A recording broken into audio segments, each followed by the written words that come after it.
Hello. Hi, Debbie. How are you? I'm fine, thank you. Good. All right, so far so good? Yeah. Okay, I'm gonna go grab an agenda, be right back. Okay.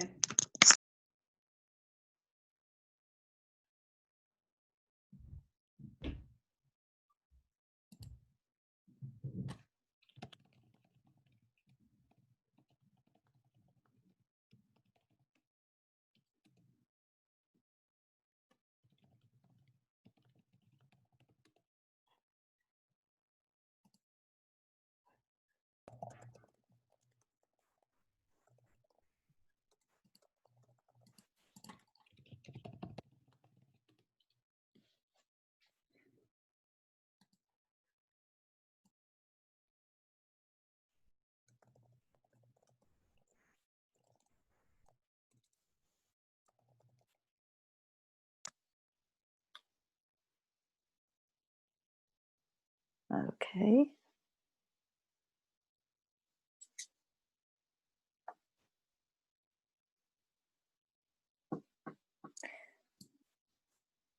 So Rebecca, what do our numbers look like? Very high. We have a lot of people. What's your guess? 140, is that what we're up to, I think? So we're expecting 30. So we'll see. Okay. But I think that just goes to show it's good that you did it, right? Because people really want to know what's going on. Nope, absolutely. Yeah. Absolutely. No, and planning has to happen if we're going to do this season correctly. So I'm glad there's so much engagement. Yeah. I'm glad you're all there. And there's the opening slide. There we go. And Debbie, we have a couple of did you get a chance to look at the slides at all? Did you? I did, and what I have seen are, let me go back and I'll reopen them. So I have them in front of me too. So basically my opening is, welcome to our flu summit. This is the standing meeting of our provider and community committees for August that we have expanded to address the issues of flu in this very challenging year. We have great participation. We are delighted you're here. In fact, there are so many that we don't have time for introductions. Yes. And then, but we do want you to know who is here with us. And so as part of your registration process, you were asked a couple of questions, and the next few slides will give you a good overview of who's in the conversation today. That's great, yeah. And then if you just want to say, and I know folks are signing on early too, so hi everybody. But if you want to just say next slide, it might be easiest then. I know that's not ideal, but I think that's probably for today because we have so many speakers. That's how we're going to manage it. Okay. And speaking specifically to the instructions to chat in your name and organization, that for our records, we need to document who's here with us today, so we can acknowledge that, but also so we can follow up. Perfect. So that much is good. And then I'll run through those slides and then introduce Dr. Bob.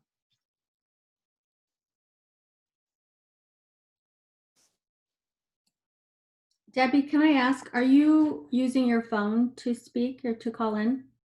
I am not.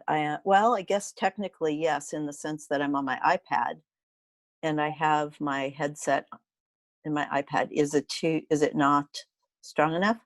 No, you're fine. You sound fine, but I'm just wondering if how you're going to mute and unmute yourself. Can I not do that? I can mute you. You should be able to. I can mute you, but as far as unmute, that's why I'm asking what you're using to call in. I only need to be unmuted for the opening. I don't believe I have another set of tasks after that. unless it's just to comment on something. Oh, I am doing the closing too. Okay. No, I can mute and unmute myself. Okay. And I have the little red symbol to tell me when I'm muted. All right, great. Thank you. Okay.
Everyone's so quiet. We need elevator music.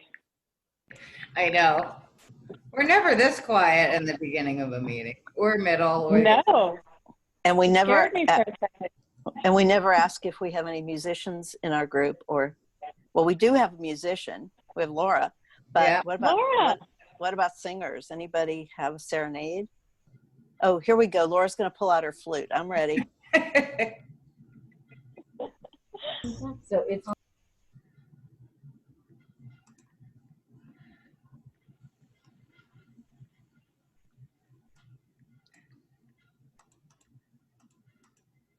I know we thought about, we have so many speakers on today, and we were trying to think of ways, because we're probably going to have to cut people off because some people have like 2 minutes. So we thought, well, maybe in the award shows, they always just start playing music, and that kind of is a signal to get them off the stage. So, but I don't think I was on a webinar the other day that did that. They started playing background music. Oh, I would love to hear that would be fun to try. Yeah. So who do we put in control of that option? Yeah. It has to be a neutral third party. So we don't have to take the heat for it. Oh, we have Dr. Bob on camera today. Ah, I know. That's rare. excellent. Hi, guys. Hey, Bob. You don't need to play me music. Just, use the hook. Tell me to shut up whenever you want. We'll have to think about what's the proper symbolism, and splat something on the screen. Countdown. But we're glad you're with us. Not a problem. Me too. Good to see y'all. Good to see you, Bob.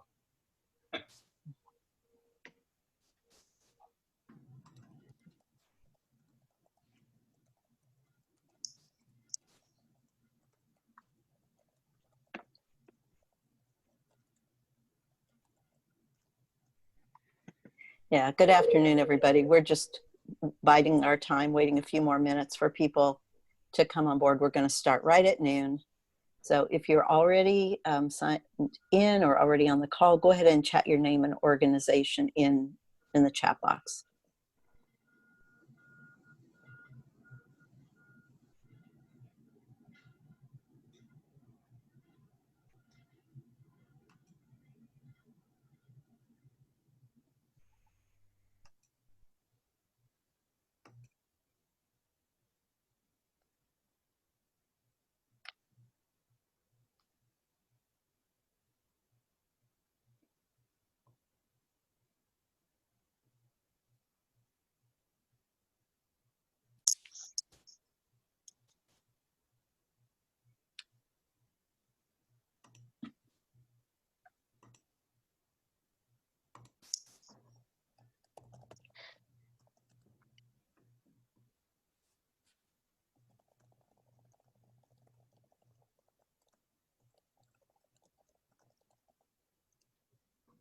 And we just had 15 more people sign on in the last 30 minutes, so I'm getting notices to them as well.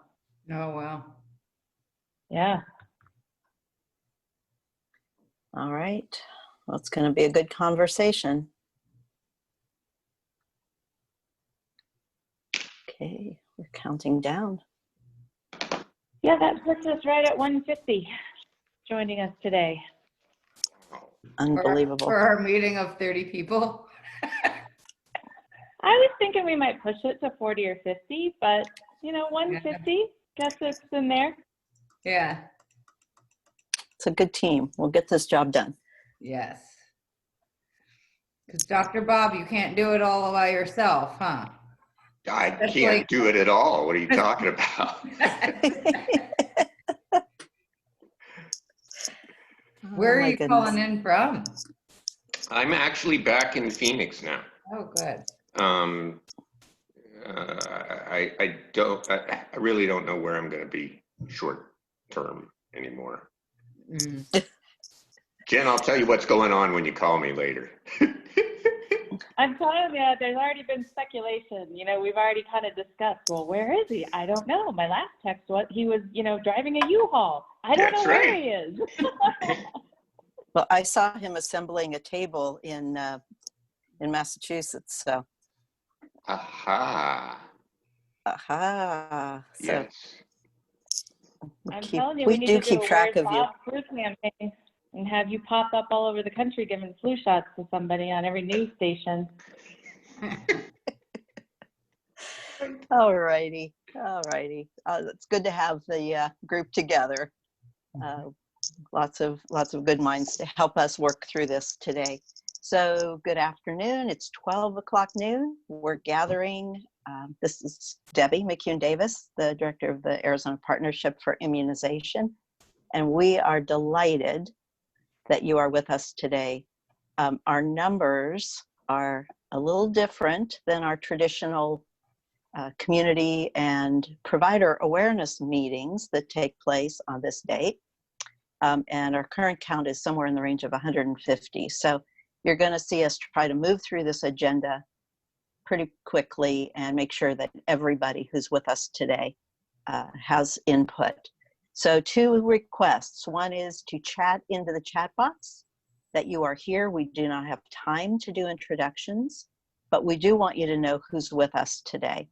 So chat in your name and your organization. That's really important for us to know who's in the conversation today and to allow us to follow up with you to make sure that when we get to our action items, you're all involved. So Rebecca, let's go ahead and take a look at those slides. As you'll see that we've had really good response to this call to action. And that's the range of organizations that are with us today and the numbers to reflect their participation, which thank you all. This is marvelous. And so I think we will do our best to come up with some plans to get all of you on the front lines. And these are the roles of the folks who are with us today, everything from vaccinating patients to managing clinics to helping with education and policy. So it's a wonderful group. And next slide. And then the question, are you worried that COVID-19 will impact vaccine visits? And you can see the overwhelming responses from those who responded when they registered is yes. And what may impact those visits the most? And again, fear on the part of patients in this unusual environment that we're in, but also there are other issues that could become challenges as we move forward. Next slide. And then our numbers. We had done a little bit of work last year looking at what the impact of flu and pneumonia were on hospitalizations and on costs. And you can see those numbers gathered from the ADHS website. And then the costs implicated, the 3-year estimated costs. and then the reported COVID hospitalization cases from February through August 7th at 19,000. So you can see that this season, this flu season, isn't going to be like the ones that preceded us. So that leads me to the introduction to Dr. Bob England, who has served in numerous capacities in Arizona, both at the state and in multiple county levels, and in partnership with counties in planning flu seasons before. So Dr. Bob, I'm going to turn it over to you, and you're going to give us a realistic perspective on not only is this is the flu season ever a good flu season, but what have we got to look forward to this year? So here's to you. Yeah, I've got the easy part because I don't have to know the specifics. I sort of get to say we don't know exactly what's gonna happen. So, this flu season, this flu vaccination season may be the most important one that any of us have ever lived through, because the worst possible thing that could happen is a robust actual flu season because of decreased uptake of immunizations, combined with a surge of COVID in the fall and through the winter, so that the healthcare system not only has to deal with the combined load of that, but just as worrisome, has to deal with trying to differentiate the two in so many people as they present for healthcare or not present for healthcare. You know, what are we going to tell people if we have lots of flu and lots of COVID occurring simultaneously? So, what might happen? Well, you know, if we hit the beginning of the flu vaccination timeline in earnest, and we're still at some relatively significant plateau of COVID cases, I think everybody's foreseeing, and you all are, it showed in that poll that you answered, everyone is worried that those, especially folks who are at higher risk, who may usually get their flu shot, are going to be afraid to go into locations where they usually get their flu vaccine. And therefore, we've got to think really broadly about how we're going to deliver it to people in a way that both is safer and feels safe enough to people that they come out and actually get their vaccine. Then what's going to happen when we hit the flu season itself? Actually, it was Jennifer who pointed out the data to me that what you're seeing in the Southern Hemisphere is really interesting, because obviously if COVID surges first, and you can see it right there on that graph. Sorry, I stole your thunder there. I know you guys were going to do that slide later. But the point being that the same severe mitigation measures that protect against COVID obviously will disrupt the spread of flu and other upper respiratory viruses as well. So the point being that if COVID is surging again in the winter before the flu season is off and running in earnest, then we might, in reinstituting mitigation measures to try and slow down COVID again, we might take much of the flu season away, even if we don't vaccinate folks as well as we want to. But, and it's a huge but, if the flu season gets rolling first and there's a significant amount of flu spreading before we do any measure like that, then it could be the other way around, and we could see it may be too late, in other words, for those other mitigation measures to have as much of an effect as we wish they would. So I'm just saying, I'm really grateful for the interest in flu vaccine this season. I am really grateful for all the players who are jumping into it that may not usually do so, and those who are willing to think about alternative models so that they can, so that we can all not miss any freaking vaccine opportunities and get as many people vaccinated as possible. You know, it is possible to hit herd immunity against the flu. We just never do it. And this is going to be the year in which we need to try our hardest to pull it off. Anything else you guys want me to touch on, or does that tee it up well enough? Is this year we try to vaccinate 80% of the school kids? Yeah. You know, your big dream. Yeah. Well, you know, when I say it's possible to hit herd immunity, it's possible to hit targeted herd immunity without even touching most of the population. You just vaccinate school kids.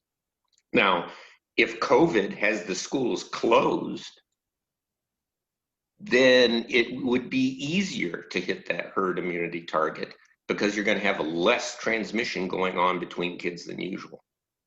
But this is the year to do it if we can possibly do it. If we just in a regular flu season, we know the data is clear. If you hit 80% or more immunization rate, flu vaccine rate in school-aged kids alone, you will take more than 90% of the flu season away from all of us.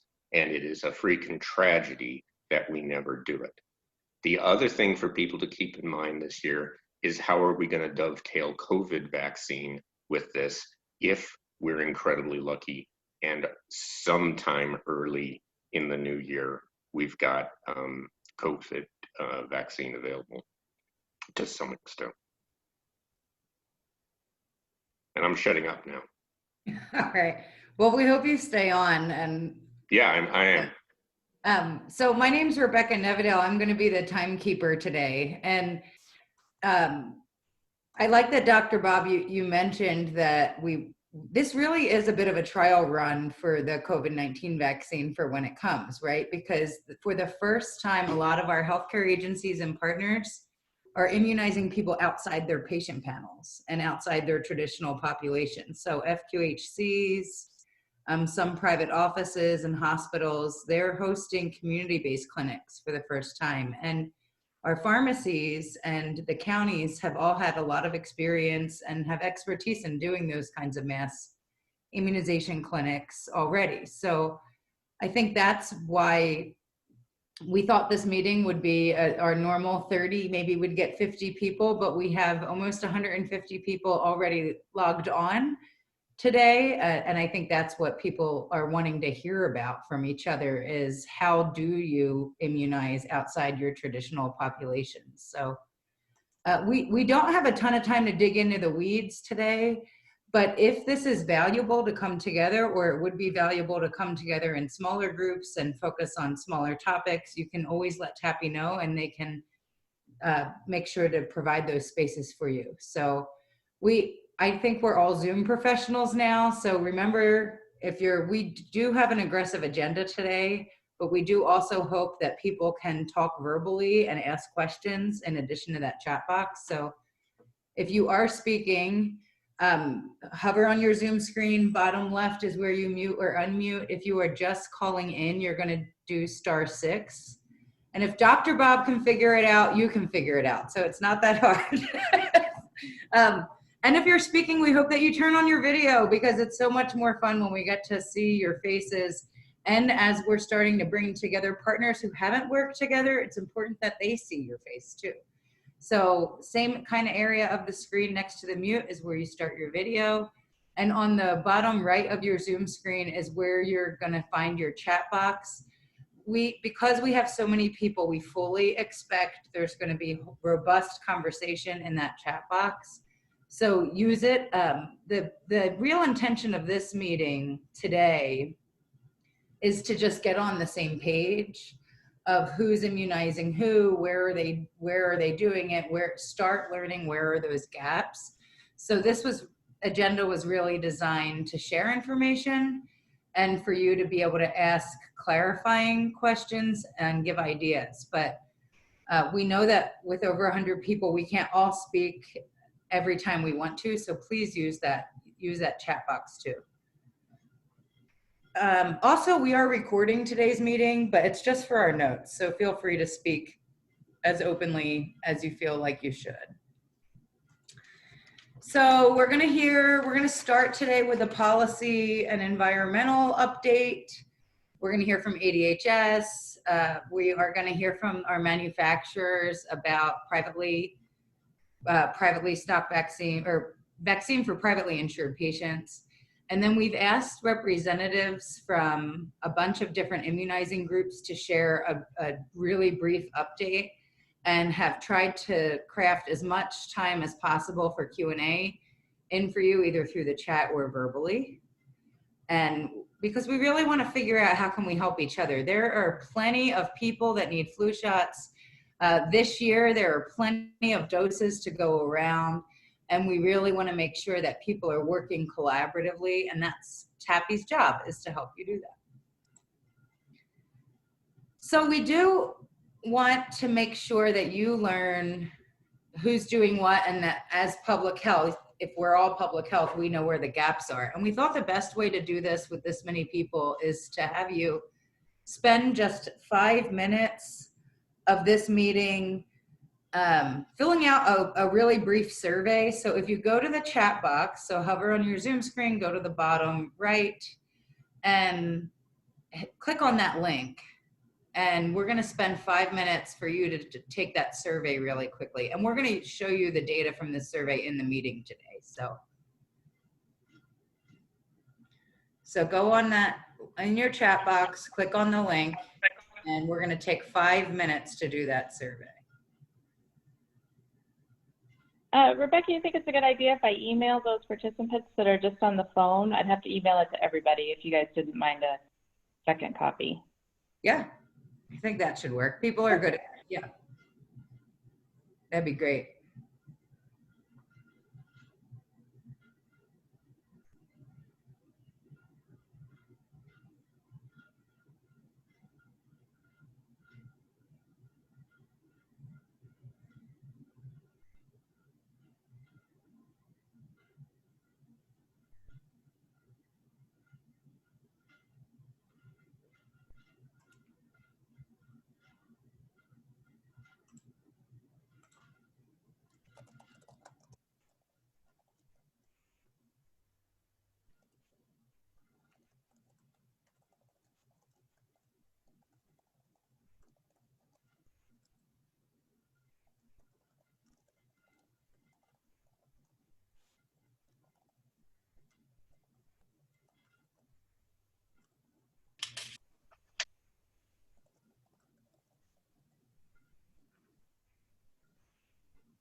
So I see some of you are unable to fill out Google Docs.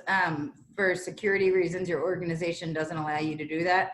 We will circle back with you if that's okay and recreate that link for the questions that folks are answering, just so we can get the information. We want to keep populating this over time so that we can help connect you guys. But thanks for letting us know that.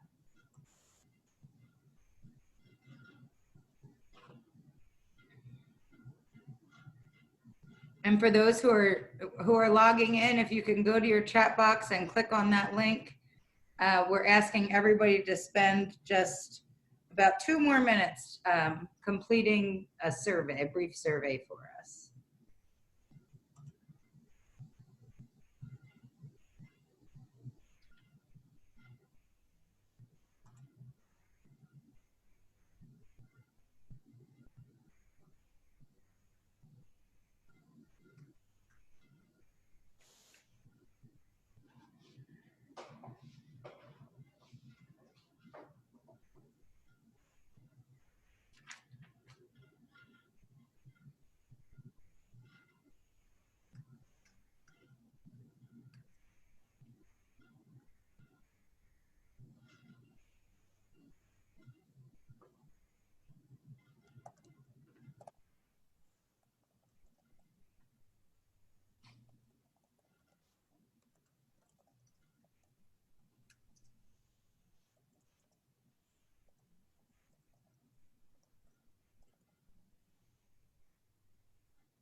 It looks like responses are still coming in, so we're going to give you one more minute.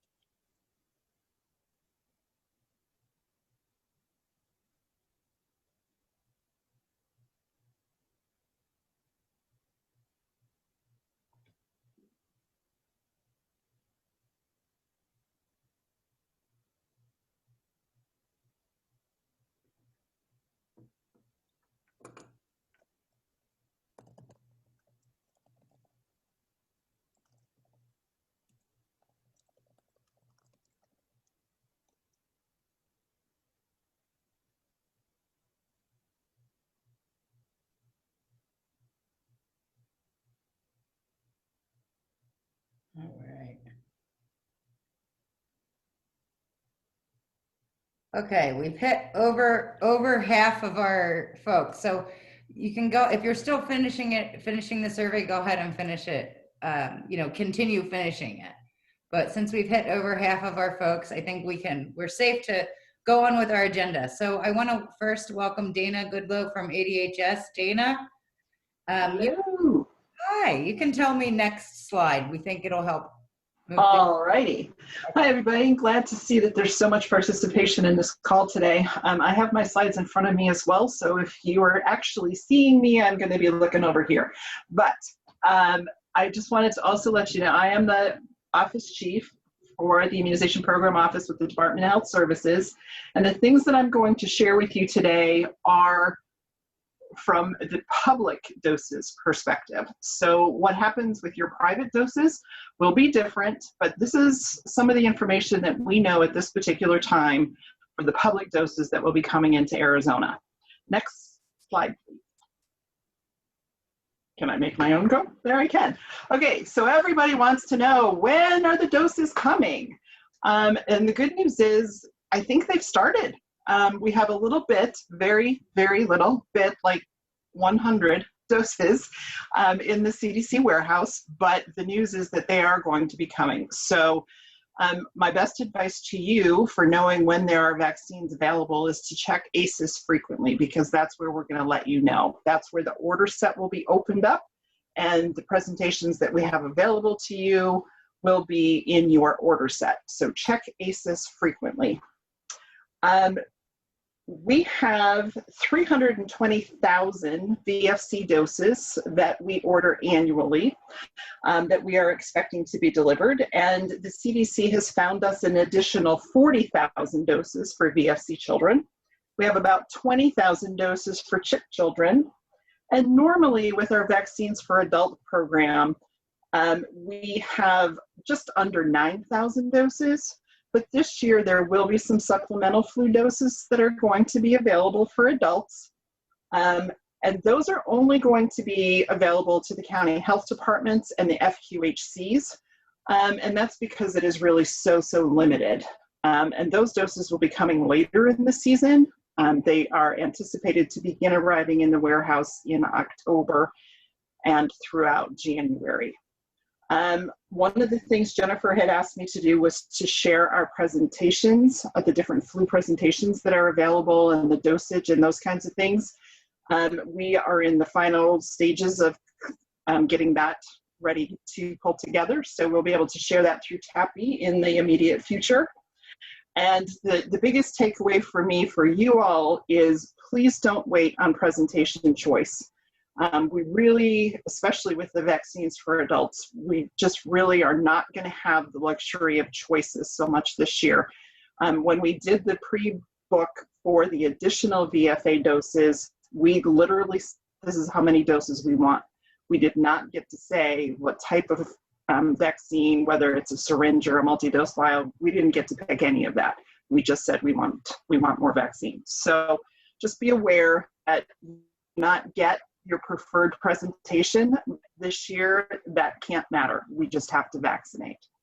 Next slide, please. So the eligibility of doses this year has changed just a little bit.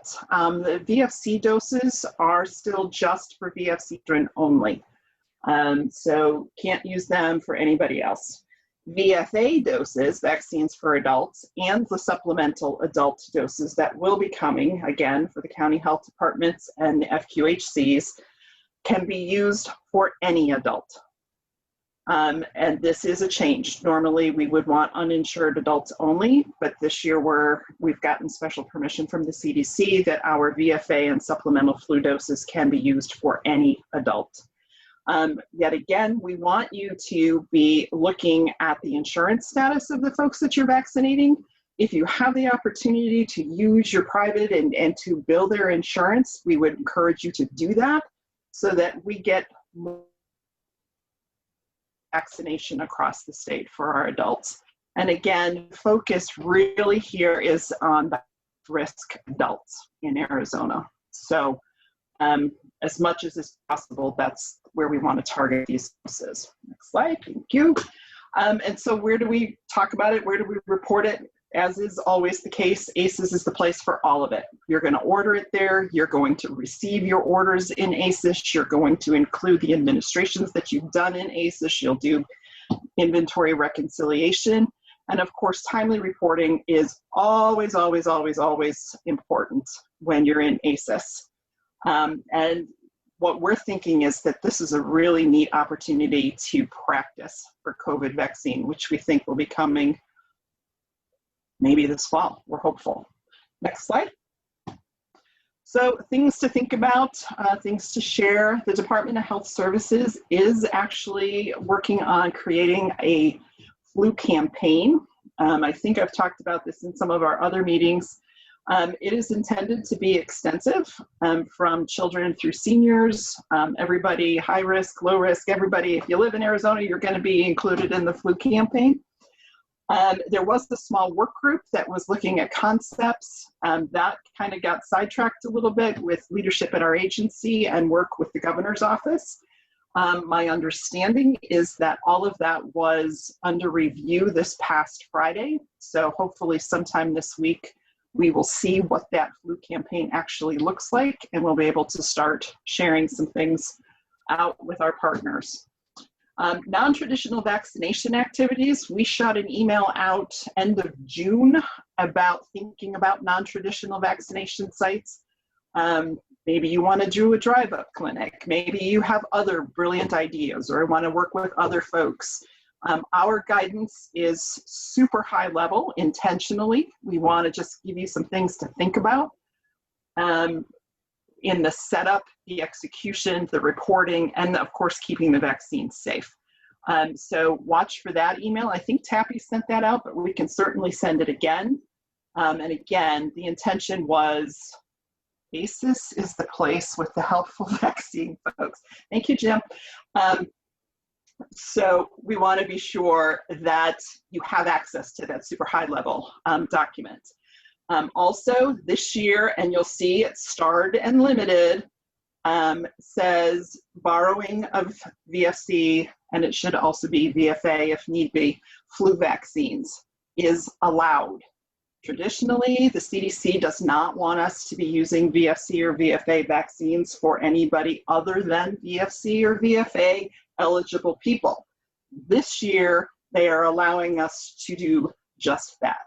So we also sent out an email a week ago, 2 weeks ago now, that talks about that. And there's just a couple of things to be aware of if you're going to be doing that borrowing, because as you heard, I've got X number of vaccines that are coming and I don't have presentation choice. So if you use your private vaccine and I don't have that same presentation, I can't replace it with the same presentation. You're going to get something else. So just be aware of that. And sometimes I think we struggle a little bit with lot numbers. And the thing I need you all to really, really, really keep in mind is you have to submit the borrowing reports so that your inventory and everything in ACES looks appropriate. But again, as I said, there's a flyer out there now that talks about how this is allowable for this flu season. It will end June 30th of 2021, and then we'll be back into our traditional rules of not borrowing vaccine unless it's really a critical need. And so then how does all of this align with our COVID presentations? Kind of goes to the next slide. And really that, there it goes, is to be thinking about a whole lot of things. Your cold storage capacity would be one of them. Do you have room to store flu vaccines, COVID vaccines, routine vaccines? How are you going to ensure that you're vaccinating for the regular series during this challenging time? Are you familiar with reminder recall? Are you using reminder recall? What are you going to do if you have people that don't show up? For COVID vaccine, you need to be thinking about more than one dose. The 4 that I think we know of that are most likely to come first are all very different, and they are not interchangeable. So making sure that your staff is trained is going to be critical. Making sure that these vaccinations are entered into ACEs is really important, especially when folks are coming back for a second dose. You want to be sure that they're getting the same kind of presentation. If they're not, then they're not going to be as protected. And then how do you prevent COVID spread while you are all together doing regular vaccine, kid vaccines, adult vaccines, flu vaccines, COVID vaccines? There's going to be a whole lot of logistics. So we really are encouraging folks to start thinking about those kinds of things right now.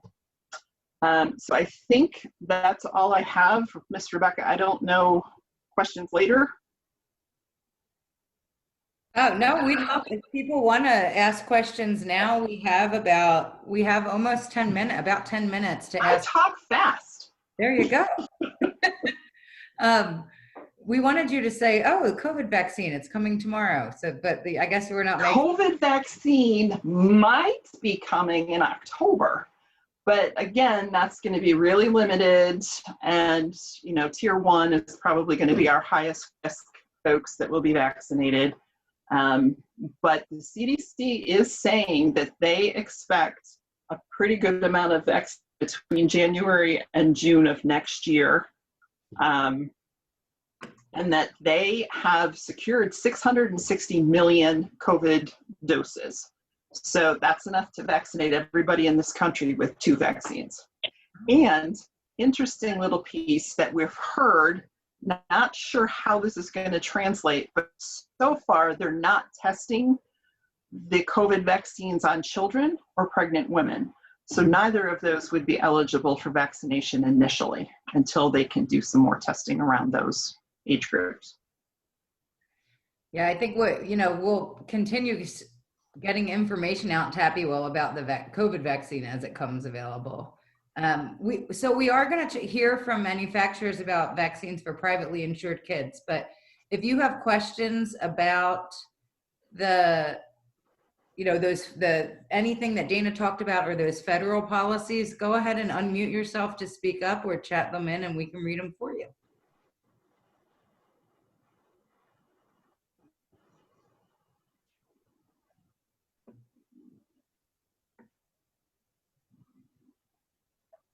Will the mass immunizers and FQHCs have to report adult flu to ACEs? Yes. Yes. You get the vaccine from this, the expectation is that you're reporting in ACEs. Okay.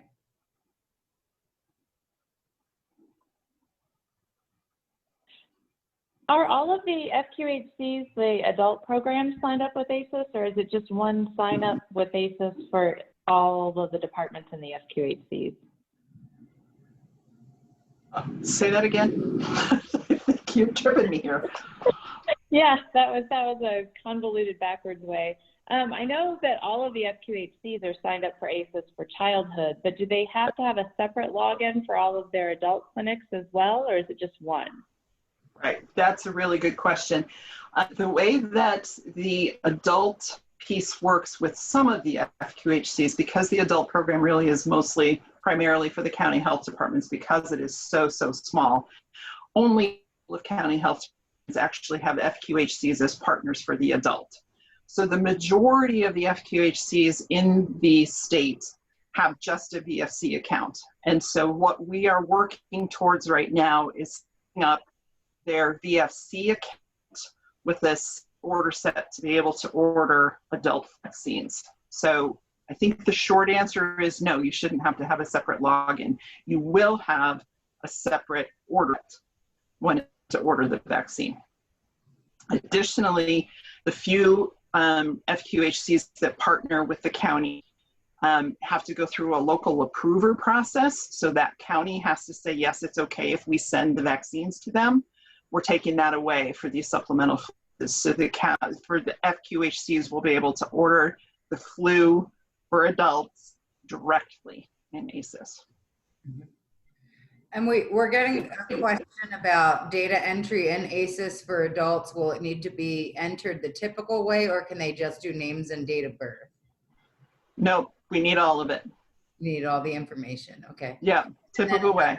Another question of, will you be providing training for ACES for the new adult providers or for when it gets to COVID? We have a ton of training available right now. Our learning management system is stood up, and so that is always an option. You can log into ACES and click on the link to go into the IPO train, and there's all kinds of pieces in there. So that's going to show you reporting in ACES. It's going to show you cold storage, how to order. All of those things are already in there. Additionally, we are planning to do some of our keeping on tracks trainings that we've done a year and a half now. Hopefully we've been doing them. Kind of got sidetracked with COVID. Those will be making a comeback, and hopefully the first one of them will be September or October. Do you have a plan for supply chain shortages that may occur even if there's enough vaccine? I do not have a plan. I don't know if anybody else does. I'll say that with the COVID vaccine, COVID ancillary supplies coming together, and the CDC has been working on a contract to be sure that there is enough of all of those things. So that may be a piece, and certainly our Emergency Operations Center has to jump in and hit the Strategic National Stockpile. So we can do. Other than that, I have a definitive plan.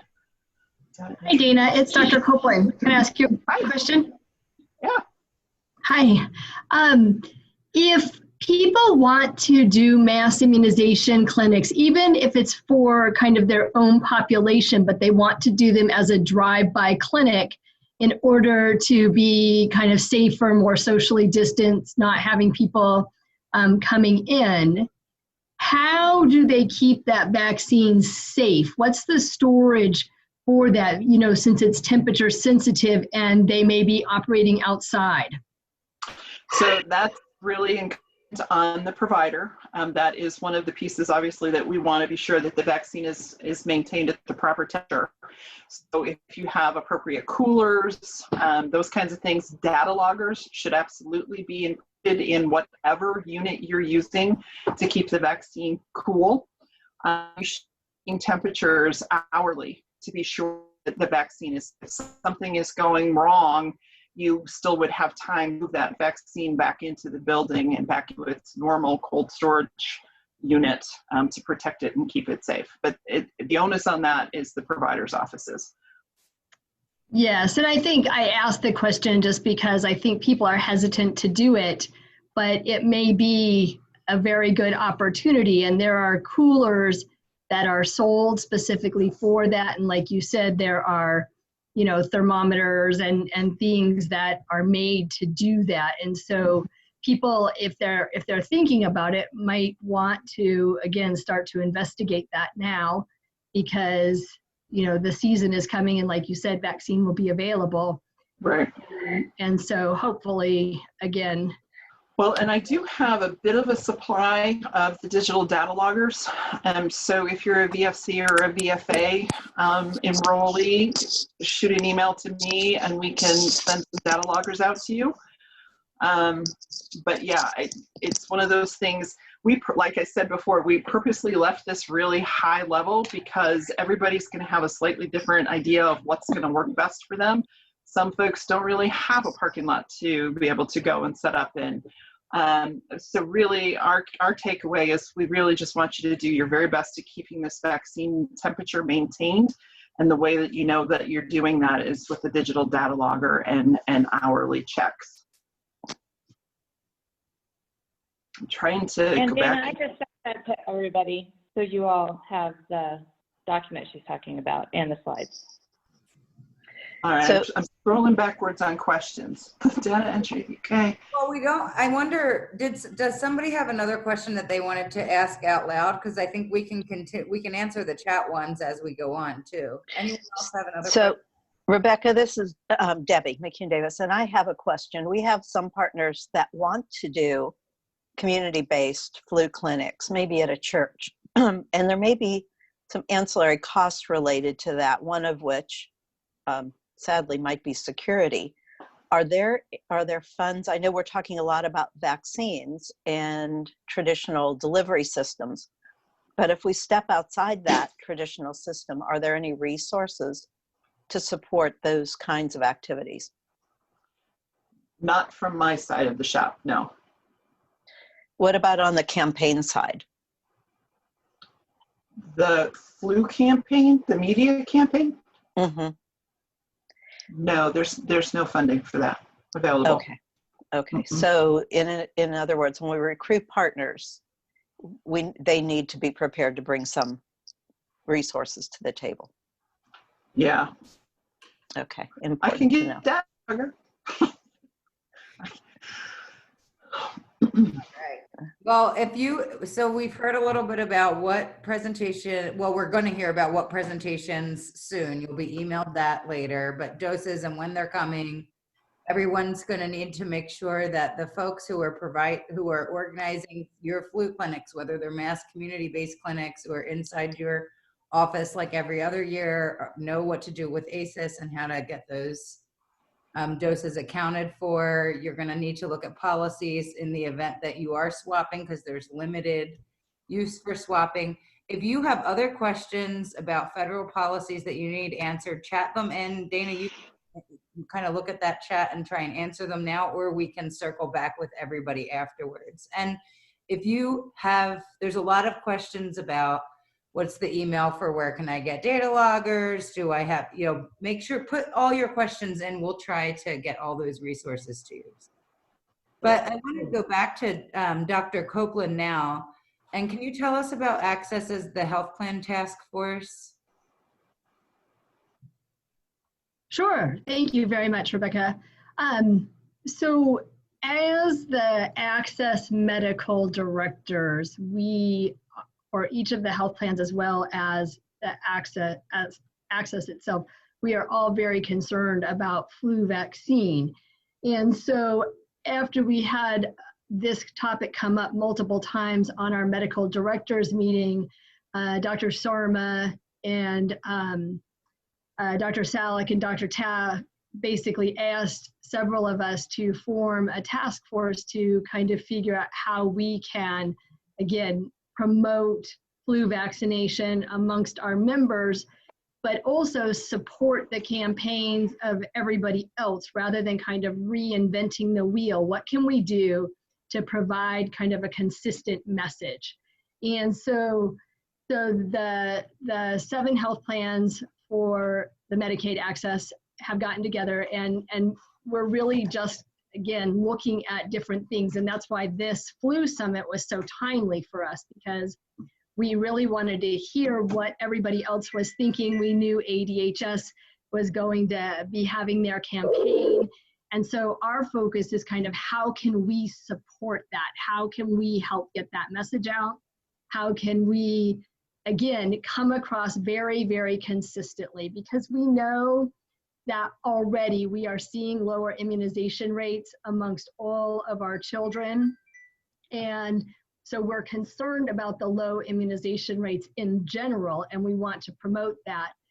But then, kind of echoing what everybody else has already said, we're concerned about the impact of flu being superimposed on COVID, or vice versa. If one goes down and the other goes up, then that's also going to be a significant concern. We have very regular talks about the strain on the healthcare system as it is, right? We know that hospitalization is up, the use of the ICU is up, and again, hopefully we're seeing that trending downward. We're seeing at least some plateau right now, but we know that the healthcare system is strained. Somebody made a comment about the use of PPE for immunization clinics, and we know that PPE is not in great supply. And so putting all of these things together, we are very concerned, and we really, again, want to be sure that the flu vaccine is widely available.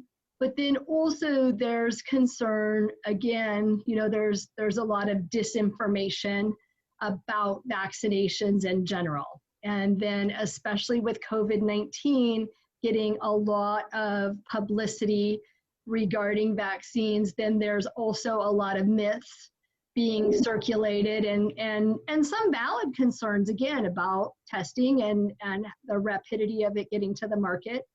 And so we need to be able to reassure our community that the flu vaccine is safe and should be given and is a great strategy in order to prevent further illness. And again, that kind of superimposed on COVID, as well as other things, pneumonia and just all the other things that circulate in our community. And so our biggest thing is how can we help promote the message? How can we have a consistent message about immunization? How can we get the message out to our communities about the providers who are offering flu shots, who are doing mass immunization clinics, about, you know, if kids aren't in school, there's a concern, again, that maybe people will see it as less important because the kids have less risk of exposure. And so then maybe it will not be as high. And then we're hoping, again, to build upon all the things we learned from this in order to, again, increase immunizations across the board, again, since we know that those well visit numbers are significantly decreased and therefore immunizations are decreased. How can we, again, use what we learned through the flu vaccine season to increase those? And so really, you know, my job here today is to listen. And I saw that Dr. Sarma was on, Dr. Tack's on, Dr. DeBry's on. So several of us are here to learn everything we can from what's already being done, and then kind of coalesce around that message and broaden it and broadcast it in whatever ways we can as health plans to just support all of Arizona, like you said, in getting flu vaccine. Thanks. Yeah, when you all registered, you were asked what kind of resources do you need from TAPI or from other partners, and quite a few health plans responded and are on here, and that's exactly what they said that they needed was, we need to know where you're doing clinics so we can tell our members. We need to be able to say the same thing. So does anyone have any other questions for about access, or you can go ahead and chat those in if you'd like, or unmute yourselves and ask. Right, so this is Dr. Art Mullen. I have a question. Go ahead, Dr. Mullen, yeah. How are you today? So basically, first off, you know, again, we do want to get as many immunizations out as, you know, because in order to preserve the capacity and function of our healthcare system, because if we don't immunize from influenza, then people are not going to know whether or not they have the flu or they have COVID, and they're going to be running to the emergency rooms and urgent care and everything else. So I think it is critically important what all of you are doing. You know, we are partnering with Maricopa County as well as Pima County health departments to do this and implement a program for this year. So some of the questions I have, you know, and pertain to actually the specific clinics. Are we requiring, you know, again, we talk about the PPE. We historically, nurses would have gloves on at the clinics, and sometimes, and they would change them periodically, but they weren't required to change them for every individual that they immunized. What is the posture from your perspective as far as that's concerned? That's the first thing. Well, for access, I know CDC, Jennifer, CDC is saying that if you choose to use gloves, because they're not recommending that you use gloves for every patient yet, but if you choose to use gloves, you should change them between patients, right, Jen? Didn't we just look that up? Yeah, and I believe that's what it said. It's still optional. It's PPE. It's using gloves because of PPE to protect the healthcare provider, not because it's typically used for immunizations, but change them between each one, just like you would if you were seeing a sick patient. Right. So, there's no definitive, decision on that. Because I've researched the literature also, and tried to reach out to the CDC, and not really had much of a, response. I know that we will, after this, CDC does have a guide for mass clinics in COVID that they just published. So we'll make sure that we send that out as well. And then as those questions about kind of the nitty gritty details of how are we going to do this in non-traditional settings and with people who aren't our patients, part of our patient panels. I think that you probably all need to dig into those weeds. Keep chatting and asking, like Dr. Mullen just did, those questions. I don't know if we'll be able to get all of them answered today, but we can certainly bring folks together again to do that. And for specific to access, just know Dr. Tack just chatted in that Access is looking to change the AM/PM to include pharmacists, and we are going to hear from the Pharmacy Association later today. So hopefully, Kelly, that's a heads up to you to give a little update about that if you weren't planning to already. The other thing is, because so many people at this point have lost their jobs and do not have health insurance, one of the markets that we are particularly trying to target are the underinsured or the uninsured. So those are two particular markets which I think will help to immunize many more people than historically when we have done this. I kind of got into this, with conversations with Dr. England about 4 or 5 months ago, when I was concerned that the flu, epidemic could wind up occurring simply because of the COVID epidemic. So the health insurance, I think, is going to be a major issue. And so we have to really try to focus on those folks that really don't have any insurance. The other thing is, I'm happy to help in any way in promoting influenza immunizations. I'm medical correspondent for the Good Morning Arizona show.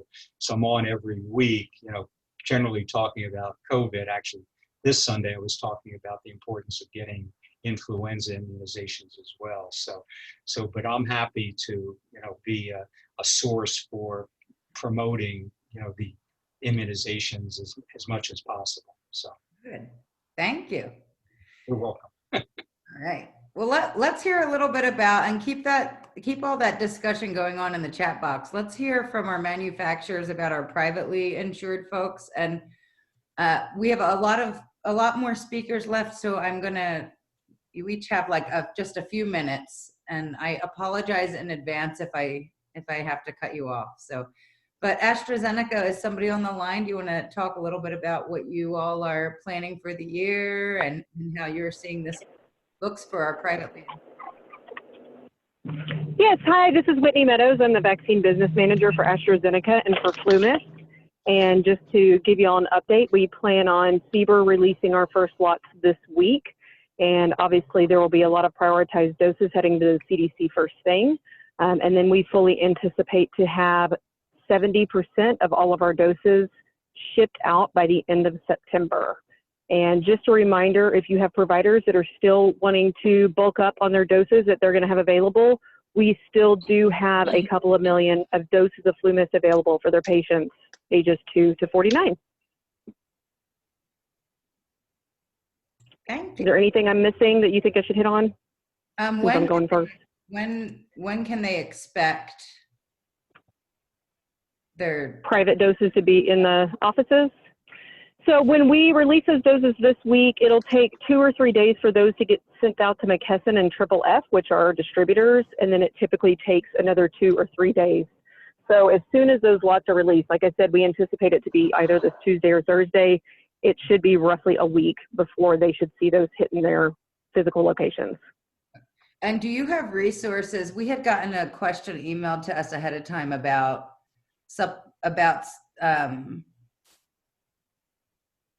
oh, that was a VFC. Maybe Dana, you can weigh in. I don't know who weighs in on this question, but the supplemental doses include flu mist for 2 to 49. Should counties and FQHCs start to plan where to distribute those? So I've got some other states that are definitely utilizing, because we were able to produce more flu mist this year than we had anticipated, and then with the supplemental funds that came in for the adult program. So what we've had some other states do is kind of shifting some of those doses around, because they'll be able to use IIV for some of that older patient population, and then they're kind of shifting flu mist into where they are able to use it for ages 2 to 49. And just a reminder, from when we ship, we've got roughly 4 months of shelf life. With us being the only live influenza vaccine, it's not going to be the same as shots. So we do try to keep in constant contact with our offices to remind them if they have any short-dated expiries coming up. That's great. Okay, so that's a big consideration for workflows for folks too. Thank you. So let's move on to GSK. Christy, are you there? Yes, I'm here. Can you hear me okay? Yeah, we hear you. Great. Okay, fantastic. So Christy Belk with GSK Vaccines. GSK makes both Fluarix and Fluaval. And this year, our presentation will be all pre-filled syringes. We made a decision to discontinue the multi-dose vials this year based on the fact that the majority of our customers wanted pre-filled syringes, and it allowed us to increase our manufacturing capacity. So all of our doses will be pre-filled syringe this year. GSK is planning on bringing over 50 million doses to the US this year, plus the additional doses that we'll be doing late this season, and that quantity hasn't been released, but over 50 million doses to the US. One of the things that we've been talking a lot about with providers is the flexibility of their flu doses, at least with GSK, that they can cancel or reduce reservations up to the day we say, hey, they're ready to ship to you. And also up to 30% of their total order can be refunded if the doses aren't used.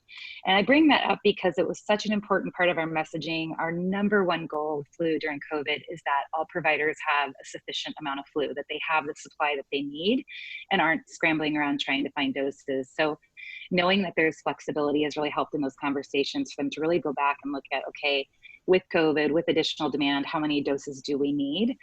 So we feel like providers are really in a good place to have that plan and have their sort of delivery schedule set already. For Arizona specifically, GSK will be bringing in just under 500,000 doses. So you will be seeing a lot of Fluarix and Fluaval in Arizona. And the great news is that 2 weeks ago, we began our shipping and delivery. So that was across all channels. So private provider offices, hospitals, pharmacy, and the CDC. So we are continuing to ship every day, literally millions of doses every day. And our goal is to try to make sure that customers get 50% of their order by the end of August if possible. So that's a big goal, but that's what we're working towards. Providers have already communicated with us what their delivery plans are, when they'd like them.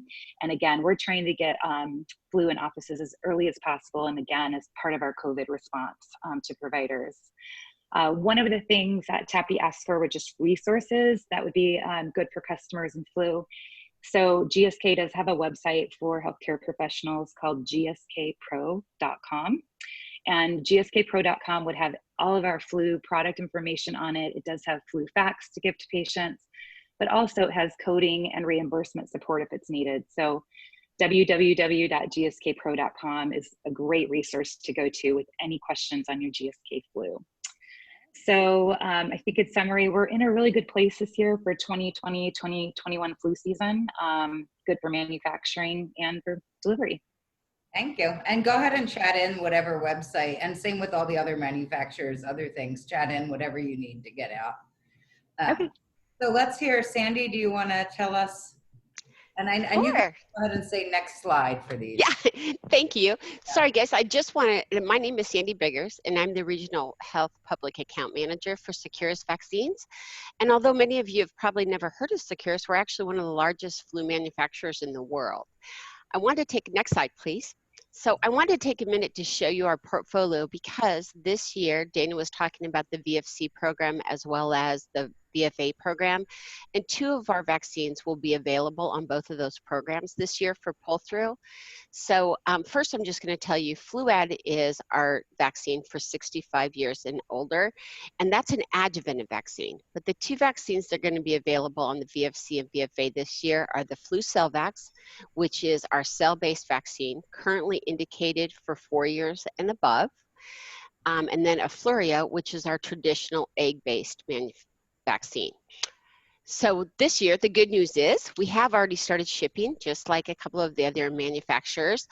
So Securus does a program called our distribution strategy is providing all customer with equal access. So basically, what our goal is to make sure that, say, one pharmacy or Costco doesn't end up with a large amount of vaccine on hand where other manufacturers don't. So we ship across the board in allocations. So VFC as well as our private doses have already started shipping. Now just remember, so Dana doesn't cringe, is that once that we release doses, they go to, for VFC, they do go to a distribution center where the CDC allocates out by state, and then ADHS will release and let you know when there are adequate doses available from our state that you can begin ordering. Next slide. So I wanted to just share with you guys, a lot of people think, what is a cell-based vaccine? And many of you think that it's only means it's egg-free, so great for patients with egg allergies. And although that's true, the benefits to patients are far greater. When you eliminate using eggs in manufacturing, we eliminate a strain mismatch that can actually occur in the manufacturing process. So just to give you an idea, in the seasons 2008 to 2019, we had mismatched 7 out of 10 of those years. Many of us lived through those. They were not pretty years. But almost half of those that we didn't know at that time were actually caused by an egg adaptation during the manufacturing process. So that's what some of the benefits of cell-based is, that we eliminate that egg adaptation process. It may produce a truer match to the WHO selected strains, and overall vaccine effectiveness may be improved. Just so much last year, the White House actually issued an executive order with the goal of modernizing influenza vaccines and reduce the reliance on egg-based manufacturing. Next slide, please. So just want to tell you, our adjuvant vaccine, Fluad, includes adjuvant MF59. So as you guys many of you are familiar with adjuvanted vaccines, the goal of an adjuvanted vaccine is to strengthen, broaden, and lengthen, if I could talk today, the duration of the immune response, especially in our elderly patients that have a weakened immune system. Next slide, please. So to support the efforts of the CDC to get every vaccine manufactured into an arm this year, we have produced an unbranded campaign developed so that all providers can download from our website.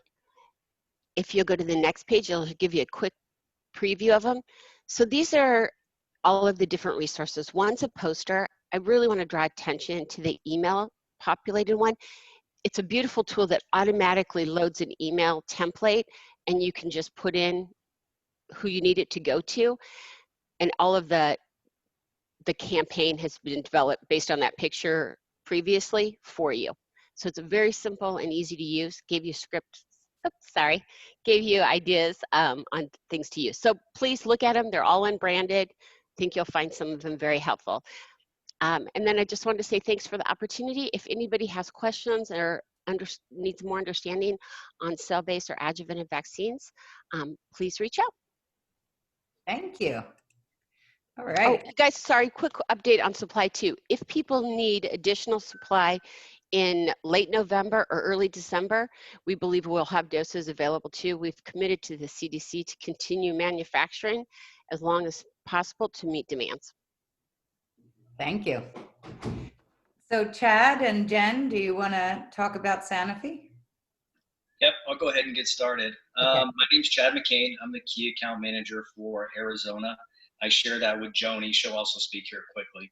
So an update on Sanofi vaccine. Much like many of the others, we've started shipping. It started about 2 weeks ago to all segments across the board. We will do a little over 80 million doses this year, largely about a 15% increase due to feedback and demand from customers, primarily around COVID. So we'll see a large increase this year, probably more doses than we've ever seen in the US and even more so in Arizona. So currently with the VFC side of the business, we're on track to meet all CDC contract terms for VFC. So we'll see those doses coming in according to the contract. In terms of supply, where we are right now, we manufacture 3 vaccines: high dose, which is 65 and above, which again is the only vaccine that has been licensed as superior to any quadrivalent vaccine out there. That one is actually sold out for this year at 65 plus. You can wait list for that one. Additionally, QIV, which is sold out as well. We will not be doing the 0.25 dose this year. That's been replaced with 0.5. So those of you on the VFC side, for your 6 months to 36 months who've done 0.25s in the past, you can still do the 0.25 amount from a multi-dose vial, but you can also move to 2.5. So you will not see that presentation from us this year. And then lastly, we have Flu Block, which is the only one that we do have left in small quantities. That's a recombinant vaccine. We have slightly less than about 1 million doses out there. So if you have any questions on that one or are looking for any of those doses, any doses at all for your 18 and above age groups, please let us know. We have that one available. In addition, I had talked to Jennifer about, we put together an adaptive vaccine solutions, and I'll have you go to the next page here in just a second. And this was largely a result from our customers and their concerns about how we're going to ensure, with all the vaccine that we have in the marketplace for flu, how we're going to make sure that we actually get doses from refrigerators into people's arms. We've seen a lot of telehealth going on, etc. So we've worked with experts from around the country to come up with 4 different processes to make sure that it's safe, that we follow social distancing, all in an effort to make sure that with this additional doses in the marketplace, that we actually can increase immunization rates and make sure that doses go in arms. So what you will see here are 4 areas. One is a one-stop shop walkthrough. This goes piece by piece, process by process. It looks at staffing, it looks at needs, etc., for what the clinic will need to make sure that we pull that off safely and that we can make sure that the patients are in there getting their vaccinations. Additionally, a similar one, but for drive-through. Obviously, in Arizona this time of year, there's a lot of logistical issues. We've talked about some of them as well. With all of these, we have a planning worksheet. So we're not just throwing these at you and saying, here, go figure it out. We've actually outlined all the different steps that need to be taken place to make sure that you and your staff are comfortable, know what to do going forward. It's planned out. You have those goals, and we can have a successful campaign this year. As we've heard from many others, we don't want to have flu on top of COVID. The hospitals, the ICUs just can't support that. And then lastly, telehealth, which I know a lot of customers are using right now. A lot of the clinics are using these, but these are some different phrases and wordology just to make sure that we focus on letting our people know and the patients know that it's safe to come in when we're going to have vaccine immunization clinics or drive-through clinics, so we can ensure that we get vaccines from refrigerators into arms. Now I'm going to turn it over to Joni to walk through the rest of this. Thanks, Chad. So as Chad mentioned, it's the modules, so it's broken down into 4 different modules, and we really just want to share this with you at a high level, what is inclusive within this guidebook, and please feel free to reach out to us if you'd like to dig into the full document. Particularly for the walkthrough and the drive-through clinics, the guidance is broken down into 3 key platforms. As you can see here, plan, prepare, and perform. So the planning documents, they're essentially a logistical roadmap, really, just to help you get started. Have you covered every detail from making the appointment to prepping for planning the details for what's happening during the appointment, and what's the traffic flow going to look like, whether it's in a walk-through clinic or drive-through clinic. When we get to the next slide in just a moment, there's an action plan worksheet to really help you and your planning committee help to identify what that season's going to look like and what your focus may be. For the prepare documents, there's a number of outreach scripts.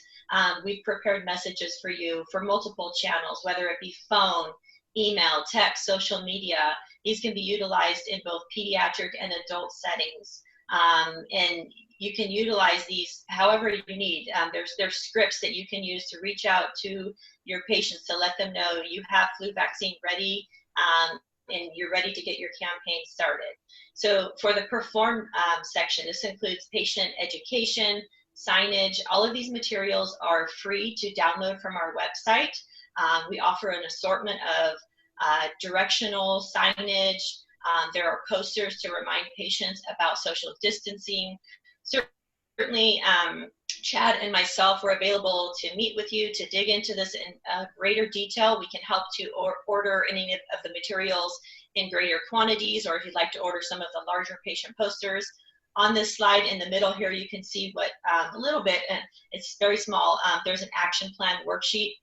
Many of our provider groups have really, really loved this particular document. It'll give you some things to focus on with your planning committee just to really help narrow down what your focus is going to be for the season. So again, these resources, they're available really just to serve as a guidance for you, as just to assist you, additional support as we head into this unique season. Use as little or as much of it as you'd like. Feel free to contact Chad or myself, and we'd be happy to sit down with you to go through it in greater detail. Thank you for the time. Thanks. And we asked Jen Davis to talk a little bit about stability of the flu vaccine. She's also with Sanofi, but Jen, can you do that? Yeah, it's not something only a host can share. So I will just speak from what I have over here. I don't need to necessarily share it. Basically, I was asked to kind of talk about cold chain and how to sort of maintain that cold chain. And what's really important is not only what happens in your office or in a pharmacy, for example, but also what happens when you are trying to do a clinic outside of your office. So inside the office or inside the pharmacy, it's important where in the refrigerator that vaccine is stored. So I'm pretty sure that most people that are running clinics know it's supposed to be stored in the middle. It's not in the drawer. It doesn't go in crisper drawers. It doesn't go on the very top shelf. Those places are not as stable with the temperature. They have more fluctuations, and you're more likely to have your vaccine not necessarily stay good. Every manufacturer has a line that you can call if your vaccine does happen to go out of temperature range. So I would make sure that every office and pharmacy has those numbers posted somewhere, where if your refrigerator happens to lose power and it goes above temperature, or if somehow your vaccine got stuck in the freezer instead of in the fridge, you can call and talk to someone who can pull up data and tell you exactly what you can or cannot do with that vaccine. So it's important to have that information. The other thing that I wanted to share, and I will just throw these links in the chat after I'm done speaking, but the CDC does have some guidance for planning off-site vaccine clinics. And one of the things that they link to in there is something from the izsummitpartners.org, which is a checklist for best practices doing satellite temporary or off-site clinics. And it has a whole bunch of information about temperature and how to keep it consistent. And they do talk about the temperature trackers that Dana mentioned earlier. And there's also a link on that CDC page for the guidance for offices and healthcare providers on what to do with PPE. So if you want to look at any of that, I will again throw that link in the chat for you guys when I'm done. I will also put my email address in there just in case there are any questions that anyone wants to ask offline. I'm available for that as well. Great, thank you. So thank you all of the manufacturers, Chad, and the resources that you have. And everyone else, just if you have questions about privately insured folks and policies that are related to when you're going to get doses or product specific things, go ahead and chat them in. Your reps are there to help you. So I want to take a minute right now. You know, one of the things we want this to be mainly about sharing information today, but we also want you to start thinking about how can I partner with others, and also what gaps can my organization help fill. So the survey that you took, we'll just kind of breeze through some of the results in here. So what counties do you plan to offer flu immunizations? I'm actually surprised to see that we have folks who from every county. So that's fabulous as part of this discussion today. And it's great to see that a county wasn't forgotten.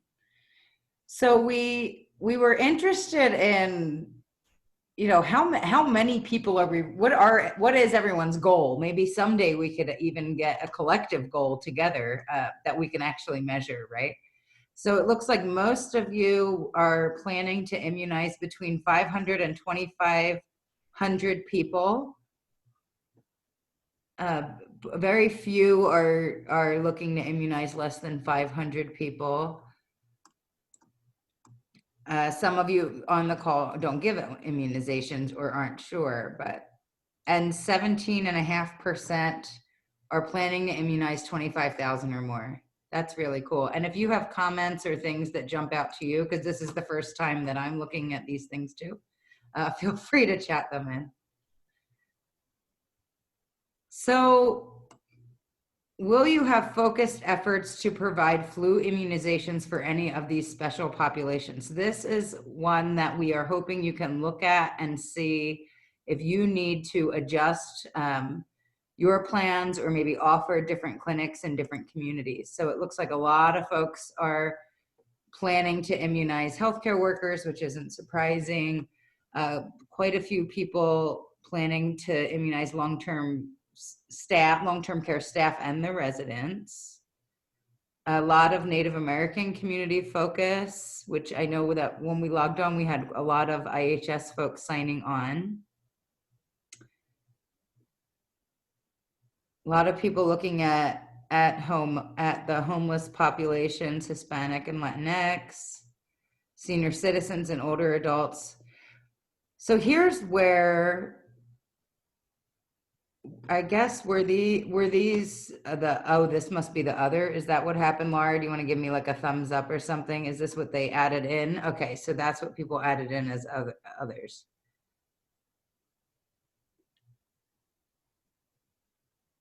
So I'll sit on this for just a second and we'll be able to send you this out and populate it more, because we're going to be able to email it to other partners as they come up. But this is going to be a good one for you to look at, to just think about whether there are gaps, special populations you want to make sure you hit.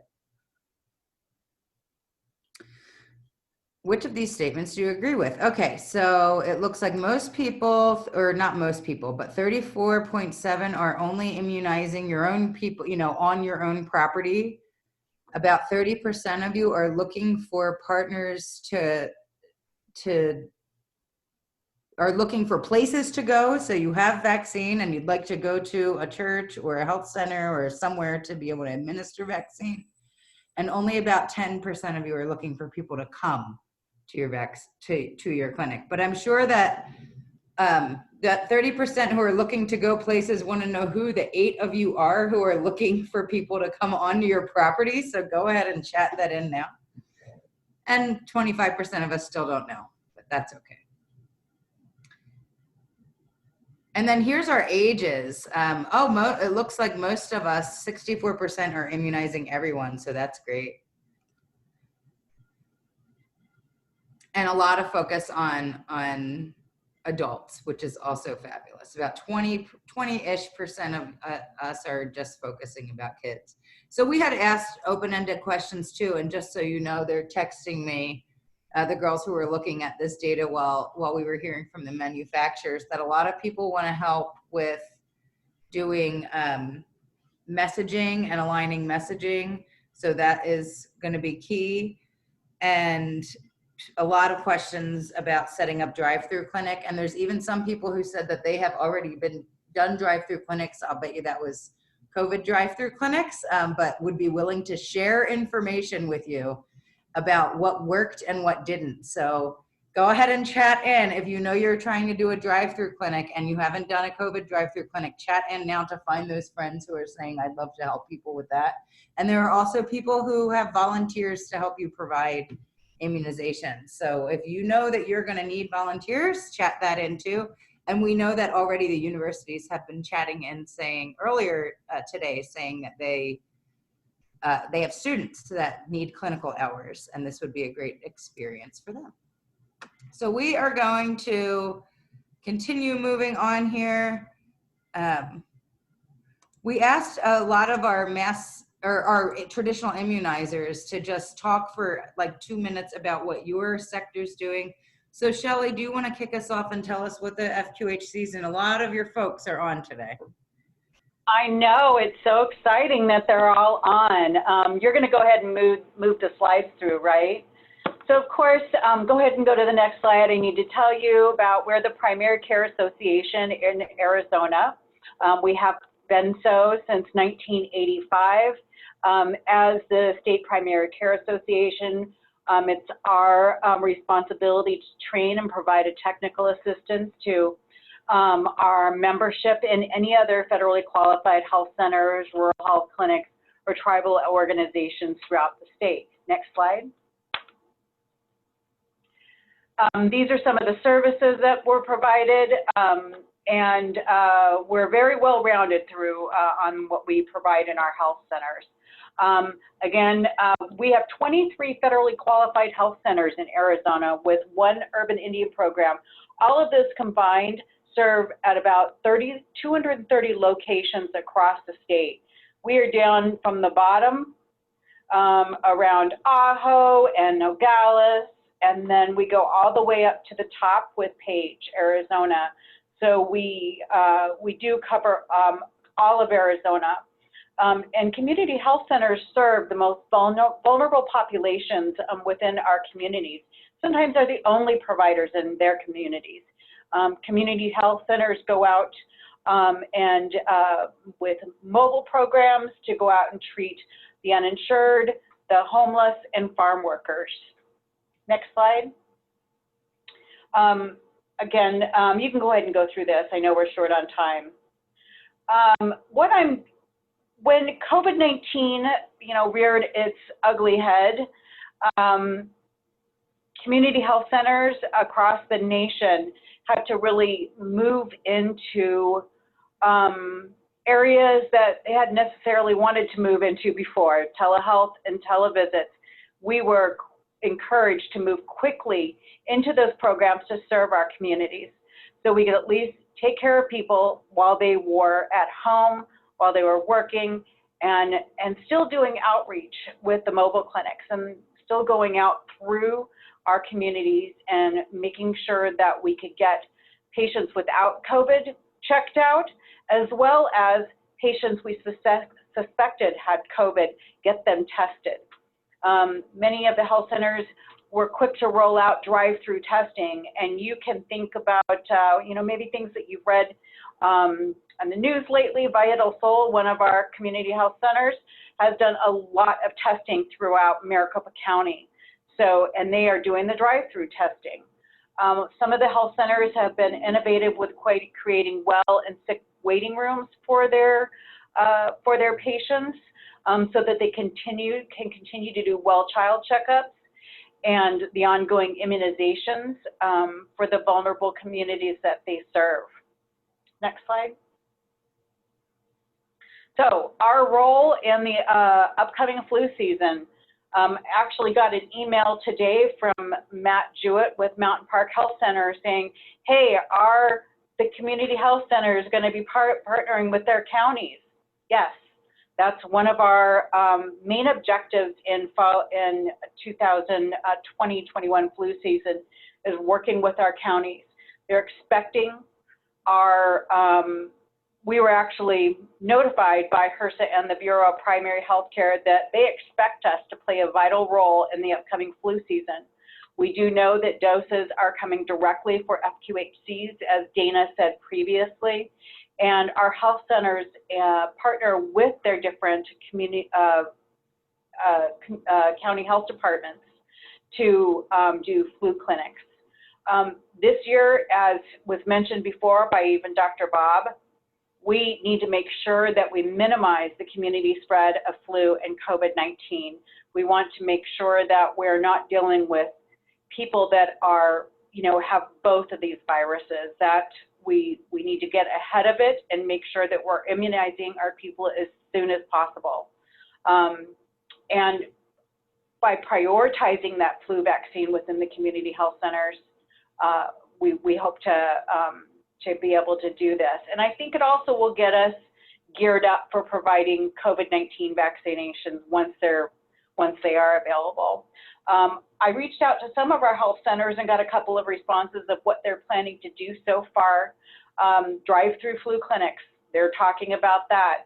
I was interested to see what Dana was coming up with around keeping the vaccines cool. So we're going to make sure and share that information out to our community health center partners.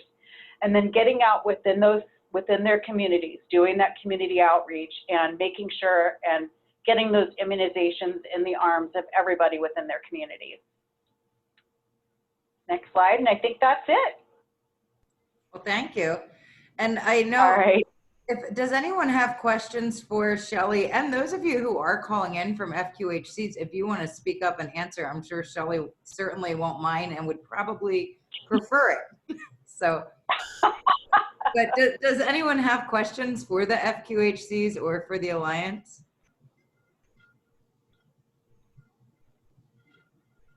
Oh, it looks good, Jennifer.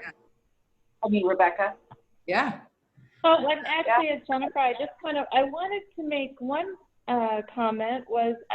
We heard of one clinic that started doing those virtual visits and, for a well check and then having the kids come in just for a nurse-only quick vaccine. And somebody said that their rates actually went up a little bit. They had actually a little bit better compliance with getting kids vaccinated. I thought that was awesome.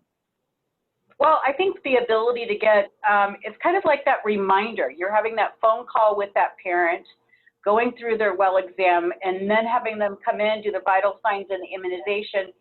I think it kind of paves that way to be, to get that child in there to get those vaccines. Mm-hmm. Yeah. So this screen, all right, thank you. Oh, I'm sorry. Who did I interrupt? No, this is Shelley. I just wanted to say thank you. Oh, thank you. And you're getting you and your clinics are getting thanks in the chat room. So thankful for the health centers. We all are.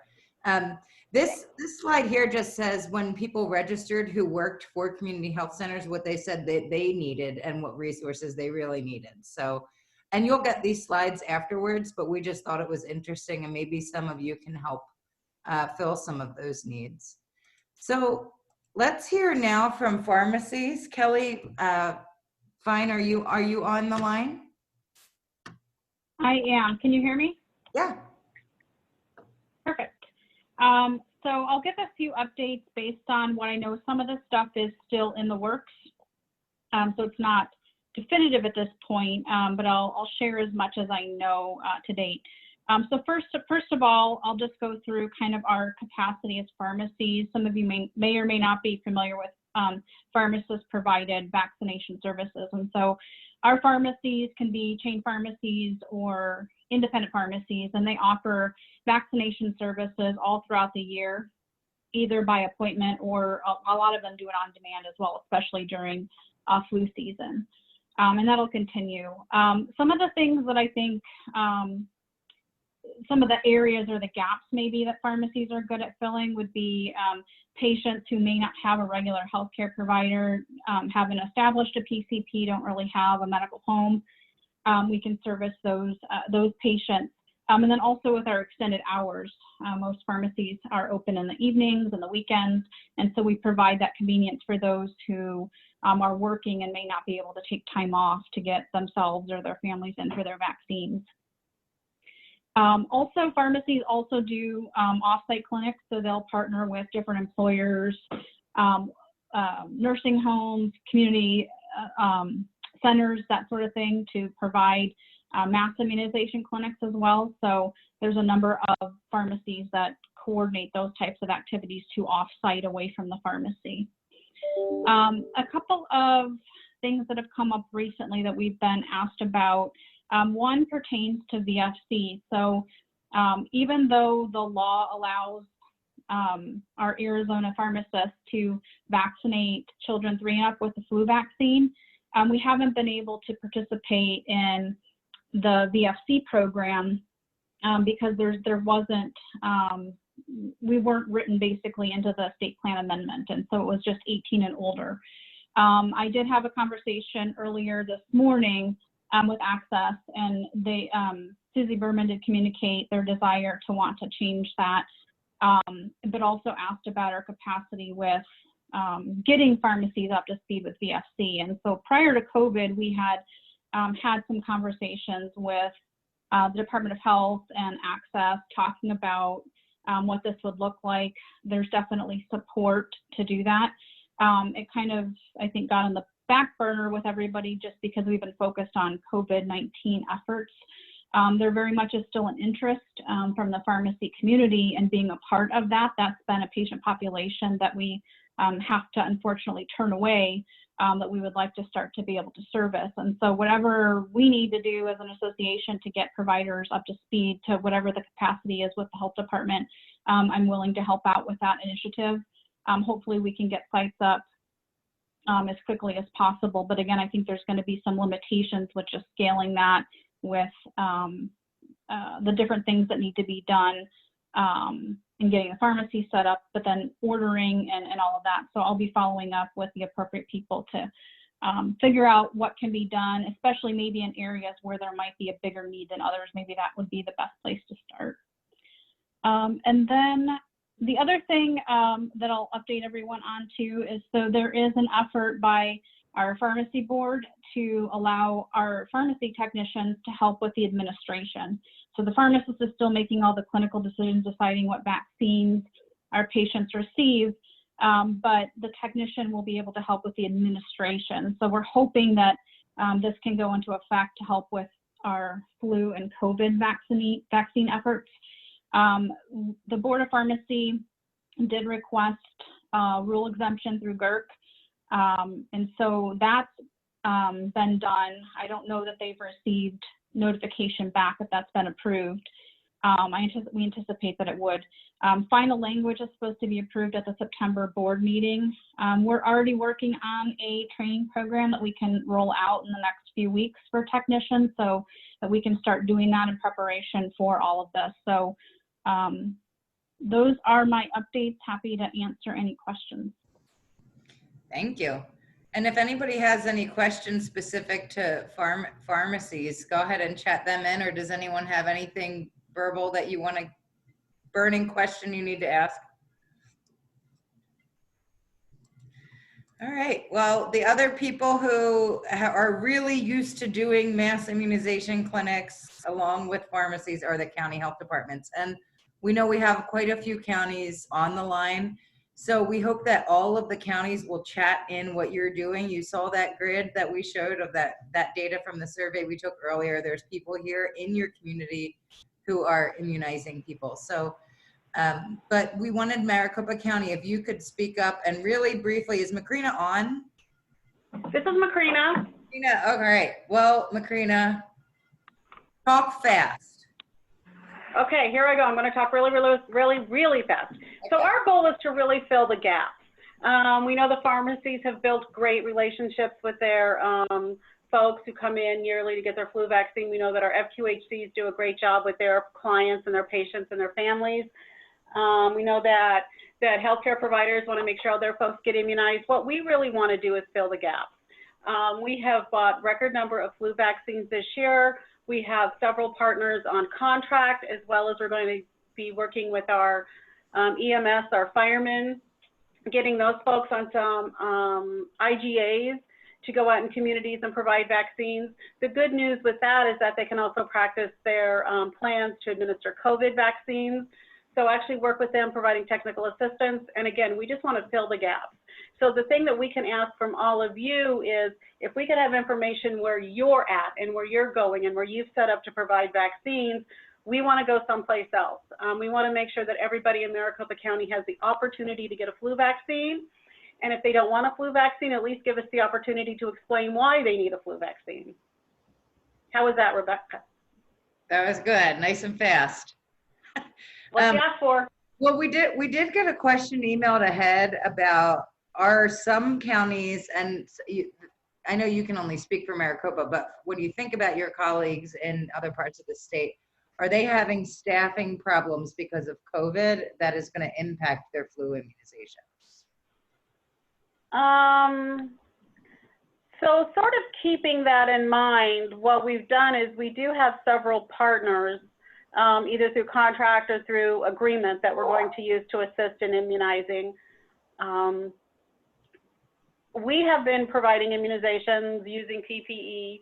So far we have not had staffing issues, and we've brought on some folks to help us increase our staff capacity so we can administer more vaccines. And again, we always work with our 3 universities here in Maricopa County, and they're a great resource. They're always looking for clinical experience and can go out in the community as well. So we haven't faced any of that. Okay. Not within the immunization group. But you're not sure. Some of the other smaller ones have. Yeah, Rebecca, we've been hearing some of the other smaller counties, you know, the immunization coordinator is the preparedness person, is the HIV person, is the community outreach person. So they wear a lot of hats. And I think that by now they've got to be tired. We're here. Let us know what we can do to help everybody. And now they're contact tracing as well. So. Oh yeah, just one more job. Right. So Pima County's chatting in that they're working with Mullen, which we heard from Dr. Mullen earlier too, to increase vaccine rates in the county. They purchase an increased amount of flu vaccines for their own immunization services. So in their shot clinics that they run already, and they're working on a media campaign, so which is great.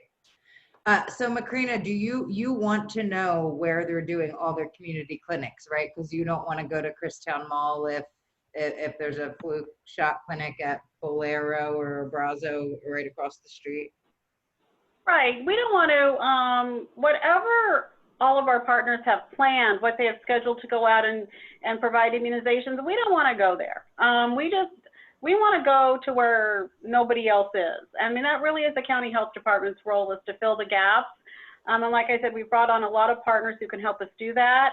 So what we really want to know is, where is everybody providing vaccines? If they have a calendar or schedule. We definitely like to work in partnership to get all the areas of Maricopa County covered. All right. So that's the help from us, is where are the FQHCs having programs? We know all the pharmacies. You guys are doing great advertising. I see the signs already. Come in and get your flu shot and get 10% off. That's a great motivator. That's what my husband. That's what Macrina's husband does. Yeah, he already took advantage. So yeah, just let us know where you're at so that we know where we need to go. Okay. Anyone have questions for the county health department, for Macrina in Maricopa County, or for any of the other ones on the line?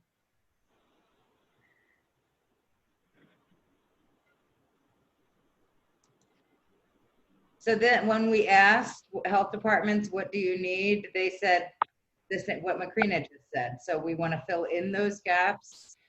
We want you all to vaccinate. So we need as many as possible. So, and more questions about the state communications plan, which I know it's been mentioned a few times in the chat, and Dana presented about it too, but ADHS will have a flu messaging plan, and that's what we'll probably all kind of use pieces and parts of that, right, Jen? That's the plan, that we all give the same messages.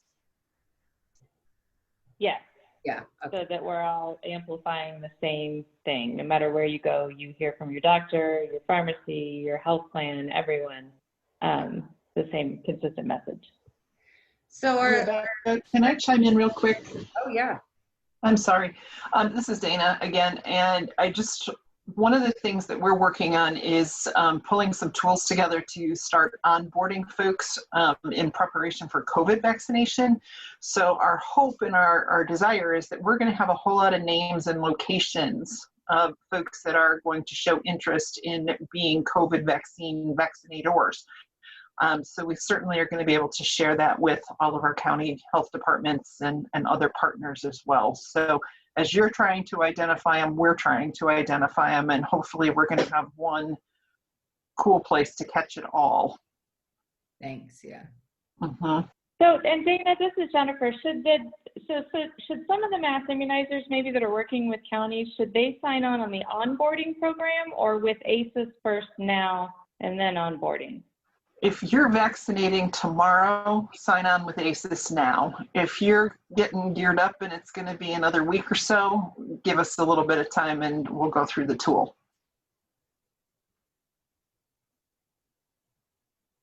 Does that make sense?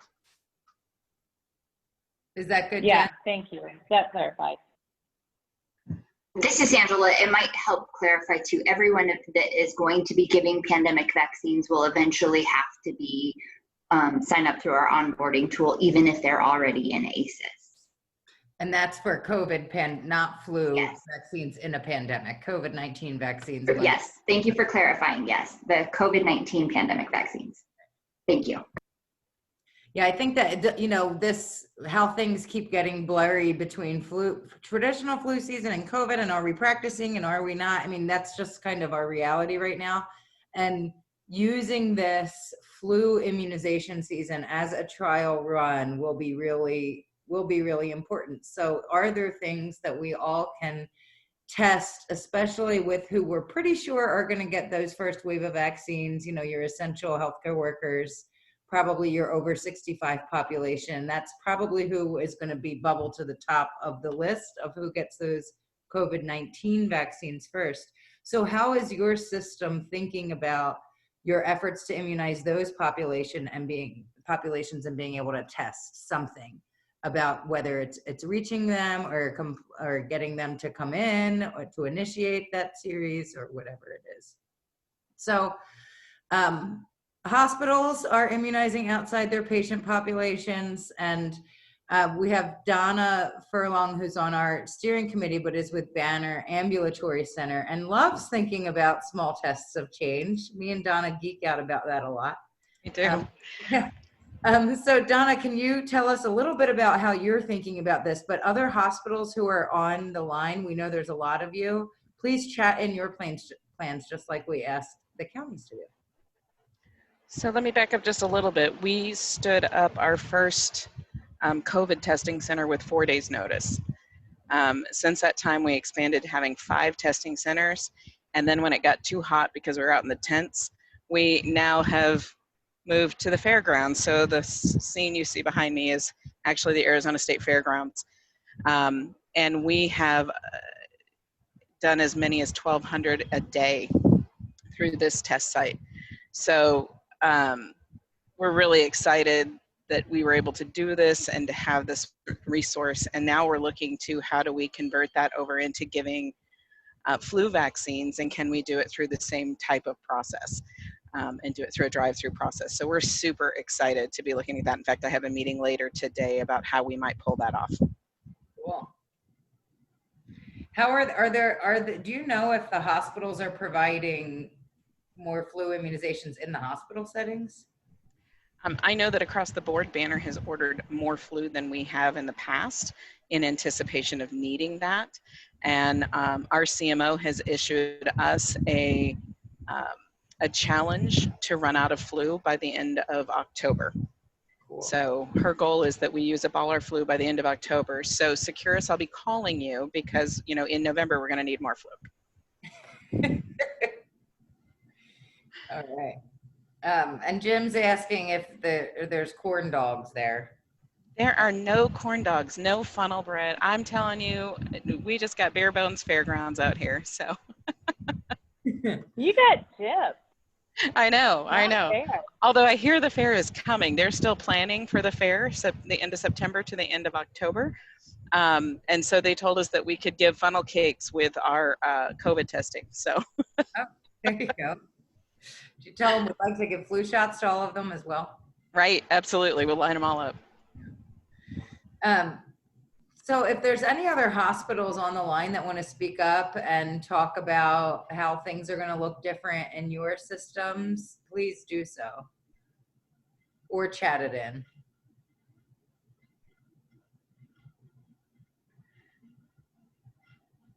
Angela's saying, I love the challenge that the Better CMO gave. So I do too. We all need a goal, right? At least we need to shoot for something. We've always said we want to immunize everyone. Immunizing everyone is not a goal. We need a number, right? So saying get rid of all, at least it's something that it puts a little bit more structure around that.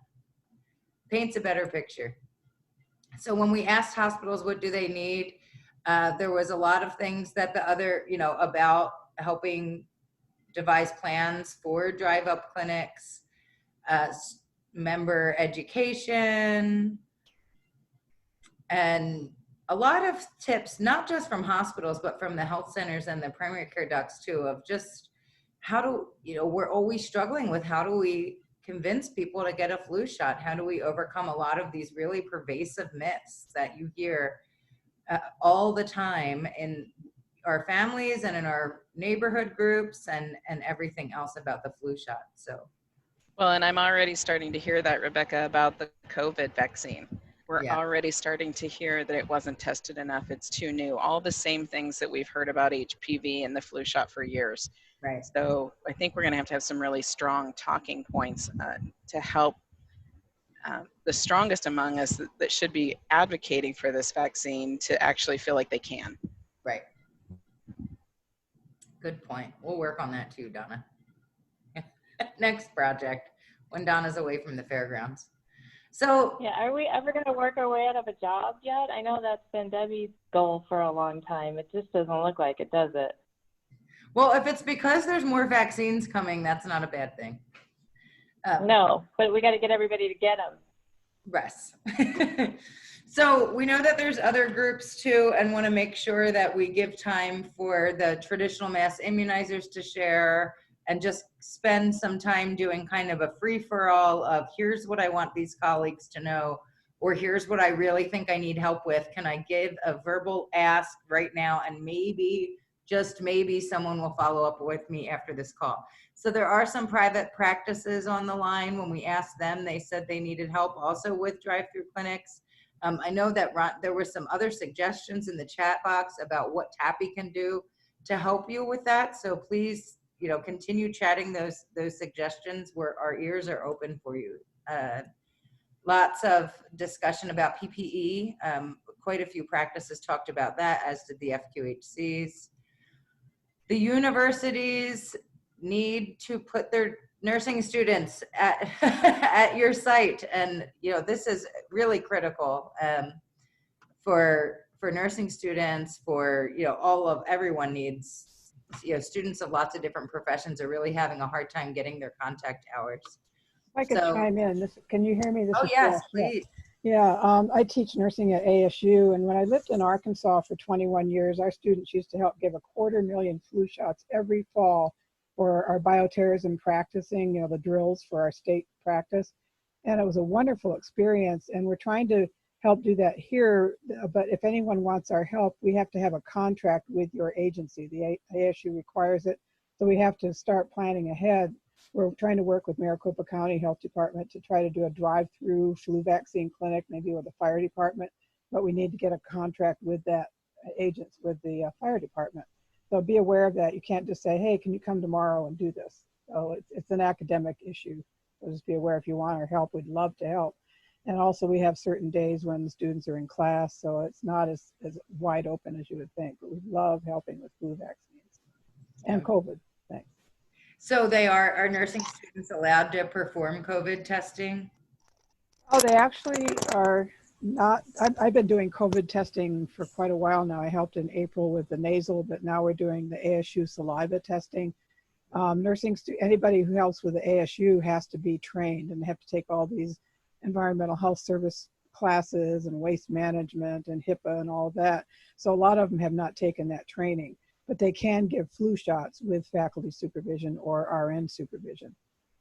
So if we have RNs in the health department that want to have a student with them, they can give shots under their supervision. Thank you. Any of the other And universities this is want to chime in, or? I'd imagine that contract is going to be relevant for all of the universities. Were you It saying? doesn't take long. You just have to get the form filled out and then get it through our system and their system. And we can do it within a couple of days. We just need some notice. Okay. And this is Jennifer. Quite a few of the universities have expressed the same thing with having nursing students available. I know some of you need some staffing help as well. But there was a bunch of headlines this weekend about universities requiring flu shots for students. Some I saw had a deadline of November 1st. That's probably a little early considering, a lot of our doses are going to come November, December. Have any of the universities looked at something like that? All of our hospitals require September 20th to get their flu shots. That's always way too early, but that's been an annual issue. Not November 1st. For the nursing students, I don't know about others, but to go into a hospital clinical, if we can get in there, they have to have their flu shot by the 20th of September. So some of the new universities are starting to say all students. It's a requirement to be on campus, which I thought was pretty bold. And there were, I think, 2 or 3 that were in the news this weekend. Schools, University of California, I think, right? Or, It's a good idea.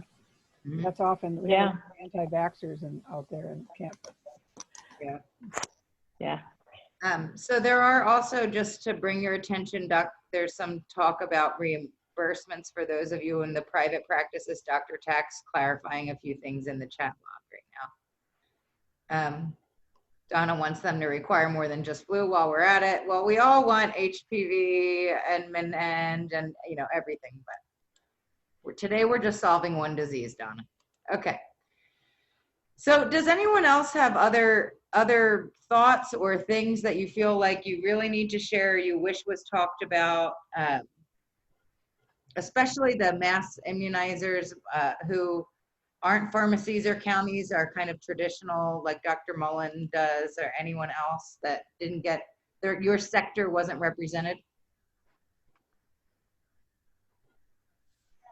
Hi, this is Shanika with Banner Health. I had a question which is too convoluted to type in.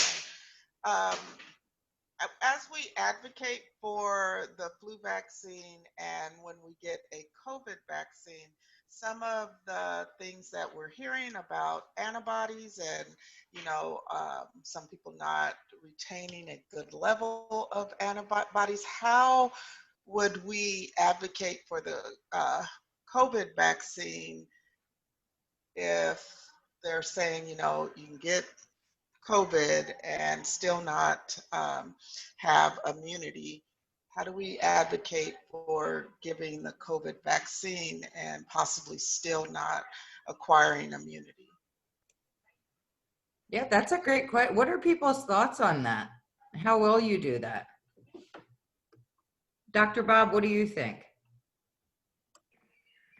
Getting myself off mute here. I think you tell them what we know. There are going to be trials before it's licensed and before production starts. There are liable to be multiple different competing vaccines out there.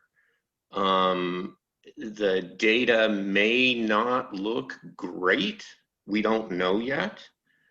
But hey, look at what we've been going through. If we get a vaccine that's 50% effective and needs a booster in 6 months or every 6 months, I think we'd all take that compared to the incredible social disruption we have. So, masks aren't perfect, but they take the edge off the transmission rate. Hand washing isn't perfect, but it takes the edge off the transmission rate. Anything we can do to take the edge off is going to be worth doing. And for many people, having just lived through what we've lived through, even a modestly effective vaccine, I think people would jump at. Now, there's always going to be the anti-immunization crowd, and you'll hear the same arguments you do about flu vaccine every year. Why should I bother? It's only, 60% effective. Well, I'll take 60% less chance of getting the flu in a year.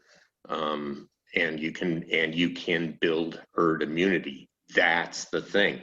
Even a modestly effective vaccine like flu or like COVID vaccine may be, if we get enough people in the right settings immunized, it can help turn the curve around by building herd immunity, even if it's very transient.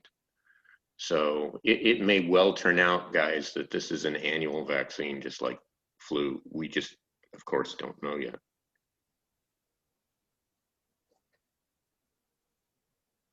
Maybe we should do a combo vaccine of flu and COVID, and then that way we boost those flu rates just as a bonus.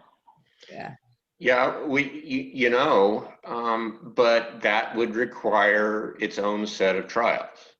So we're gonna get whatever we get, and there's gonna be a lot of pressure in some sectors to use it right away. I'm honestly a little concerned about how aggressively it may be pushed right away and run into some uncommon side effects that they couldn't pick up in the phase 3 trial, and what that will do for the future of it. But hey, this is such a mess. We gotta act with whatever we've got. Well, and that has an impact on all vaccines. It's that vaccine. I know. Confidence. I know. So. We're taking a risk. Well, and I think that it doesn't underscore. And I know we're coming close to time, and I want to make sure Debbie has a chance to say goodbye. But it really helps illustrate that we have our work as TAPI, and just, you are all TAPI. We are all TAPI. It's a partnership. So TAPI doesn't exist if everyone's not engaging their voices, and making sure that we not only educate the community about how vaccines work, why they're effective. We know, can you get the flu when you get the flu shot? Yes, you can get the flu. You're a lot less likely to end up in the hospital. You get a lot less sick, and darn it, you're back at work in 1 week instead of 3. But I think that healthcare workers have gotten better at communicating that to patients over the years, which really helps us position us a little bit better for this year for flu season, when the flu vaccine is so critically important. And when it comes to COVID-19 vaccine, when it comes, it's going to be the same thing. How do we make sure that we can support one another to give that strong provider recommendation, right? Because that is what we know makes the biggest difference for patient compliance, giving them facts and making sure that you deliver that with confidence. So, okay, Debbie, I kept time. We're ending on time, which is great. Even with Dr. Bob figuring out how to unmute himself, we're ending on time. So this is like, planets are aligning. I know that we're going to get rid of all our flu doses this year, but that was one time, Rebecca. Poor guy's never going to live it down. Go ahead. Okay. Well, I just want to say a great big thank you. This is the only way we are going to get everyone on the same page, ready to move forward, working in partnership, and make sure that we get into every little nook and cranny of this state. We have to align our active partners with our county partners and all the folks who are ready to step up. I want to acknowledge the folks who put this together today, because most of them suffer from post-traumatic stress from H1N1 campaign. And that was an interesting one, because people assumed that the vaccines would be available from their healthcare providers, when that wasn't necessarily the case. When you have prioritized distribution of vaccines, there may also be special delivery processes, and we still have to figure that out. In fact, we have a lot of work to do. We have been working to flatten the curve with COVID. We know that our staff is completely stressed and could use a break.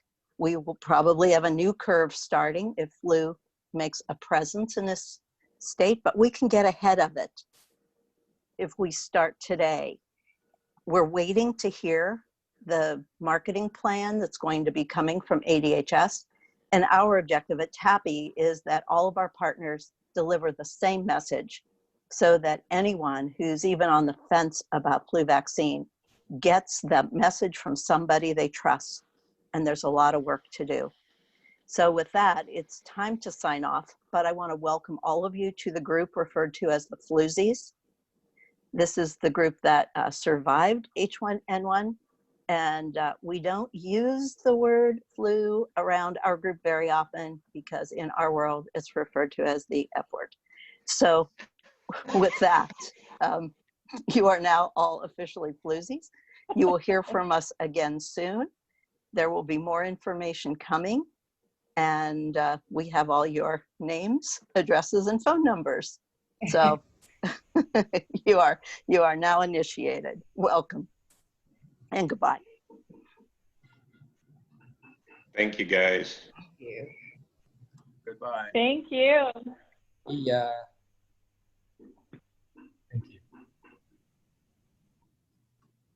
Thank you, everyone. Have a great day.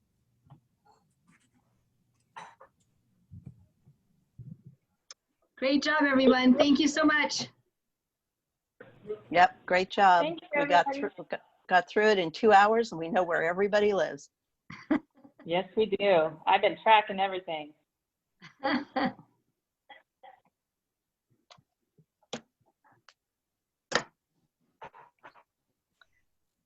All right, anything we need to do as a follow-up, or are we good to sign off and reconvene later?